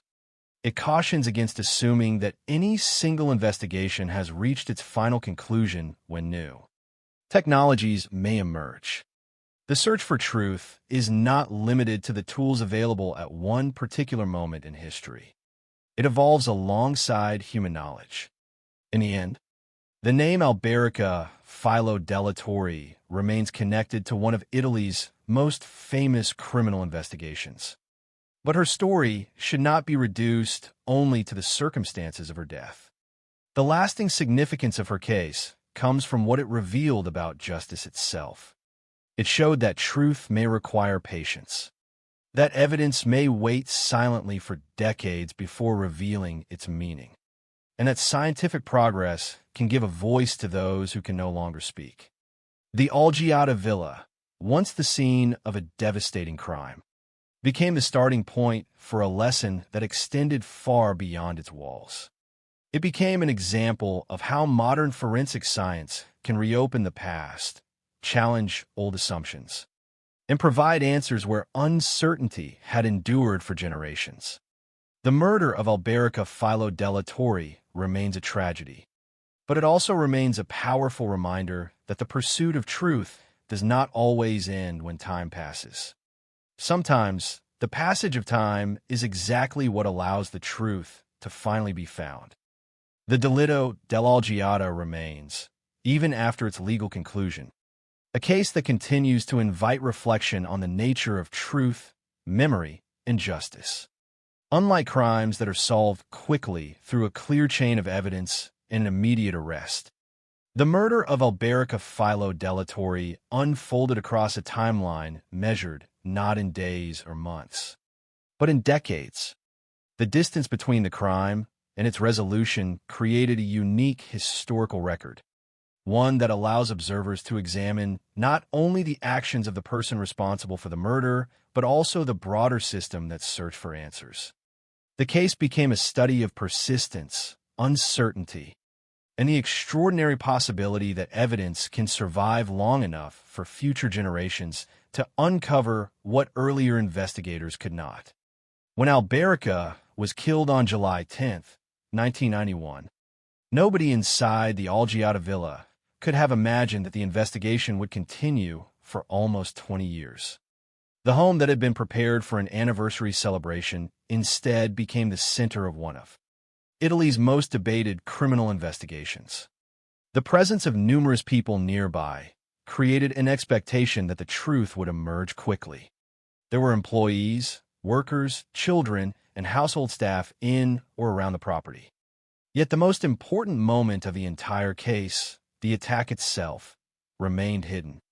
The murderer managed to enter, commit the crime, take jewelry, and leave without anyone providing the simple piece of information investigators most needed: a direct observation of what had happened. That absence of eyewitness testimony shaped the entire investigation. Without someone who had seen the offender, detectives had to rely on reconstruction. They examined the physical evidence, the movements of individuals connected to the family, and every possible explanation for how such a violent act could occur in a busy residence. The investigation became an exercise in patience and elimination. Possibilities were considered, investigated, and eventually discarded when evidence failed to support them. In the early stages, attention naturally focused on people closest to Alberica. This was not unusual. In homicide investigations, those closest to the victim are often examined because they have the greatest access, knowledge, and potential motives. Pietro Mattei, Alberica's husband, experienced intense scrutiny. The media examined his financial circumstances, his business activities, and the possibility that he could have benefited from his wife's death. However, investigations did not establish a connection between him and the murder. His movements were examined, his alibi was supported, and no direct evidence linked him to the crime scene. Eventually, he was removed from suspicion. This part of the investigation remains significant because it demonstrates how public perception and legal evidence can move in different directions. Suspicion may arise naturally in a high-profile case, but suspicion alone cannot establish guilt. The justice system requires evidence that can withstand examination. And in the case of Pietro Mattei, investigators did not find such evidence. Other theories followed. Some suggested that the murder was connected to financial crimes, political influence, or hidden interests. These theories gained attention because they appear to explain why a crime inside an exclusive residential area remained unresolved. However, the more dramatic a theory became, the more important it was to compare it with the facts available. Investigators were unable to confirm these claims. The case ultimately did not end through the discovery of a political conspiracy or a complex hidden network. It ended through forensic evidence pointing to an individual connected to the household. The identification of Manuel Winston Reyes represented a shift away from speculation and toward scientific certainty. Reyes's connection to the family was one of the most important elements of the eventual breakthrough. He was not a stranger discovered through a random investigation years later. He had previously worked for the Mattei family and had already been considered during the original inquiry. His presence within the investigation history of the case highlights one of the most fascinating aspects of cold cases. Sometimes the person responsible is not hidden because investigators never encountered them. Instead, they remain unidentified because the evidence available at the time is not strong enough to establish responsibility. In 1991, Reyes could be questioned, but he could not be connected to the murder through evidence that met the required standard. Nearly 2 decades later, DNA technology changed that equation completely. The genetic evidence did not depend on memory, public opinion, or speculation. It provided a direct scientific connection between the crime scene and an individual. This was the moment when the investigation moved from uncertainty to resolution. The DNA breakthrough also changed the way many people viewed the importance of forensic preservation. Before the discovery, the biological material collected from the villa might have seemed like a piece of evidence that had failed to provide immediate answers. Afterward, it became clear that the evidence had never been useless. It had simply been waiting for the technology capable of revealing its meaning. This idea became one of the strongest lessons associated with the Algiata case. In criminal investigations, evidence does not always reveal its value immediately. Sometimes its significance emerges only after years of scientific development. The confession that followed the DNA match added another layer to the resolution of the case. According to Reyes's statement, he had entered the villa intending to steal. The situation escalated when Alberica discovered him, causing him to panic. He admitted striking her and then strangling her before taking jewelry and leaving.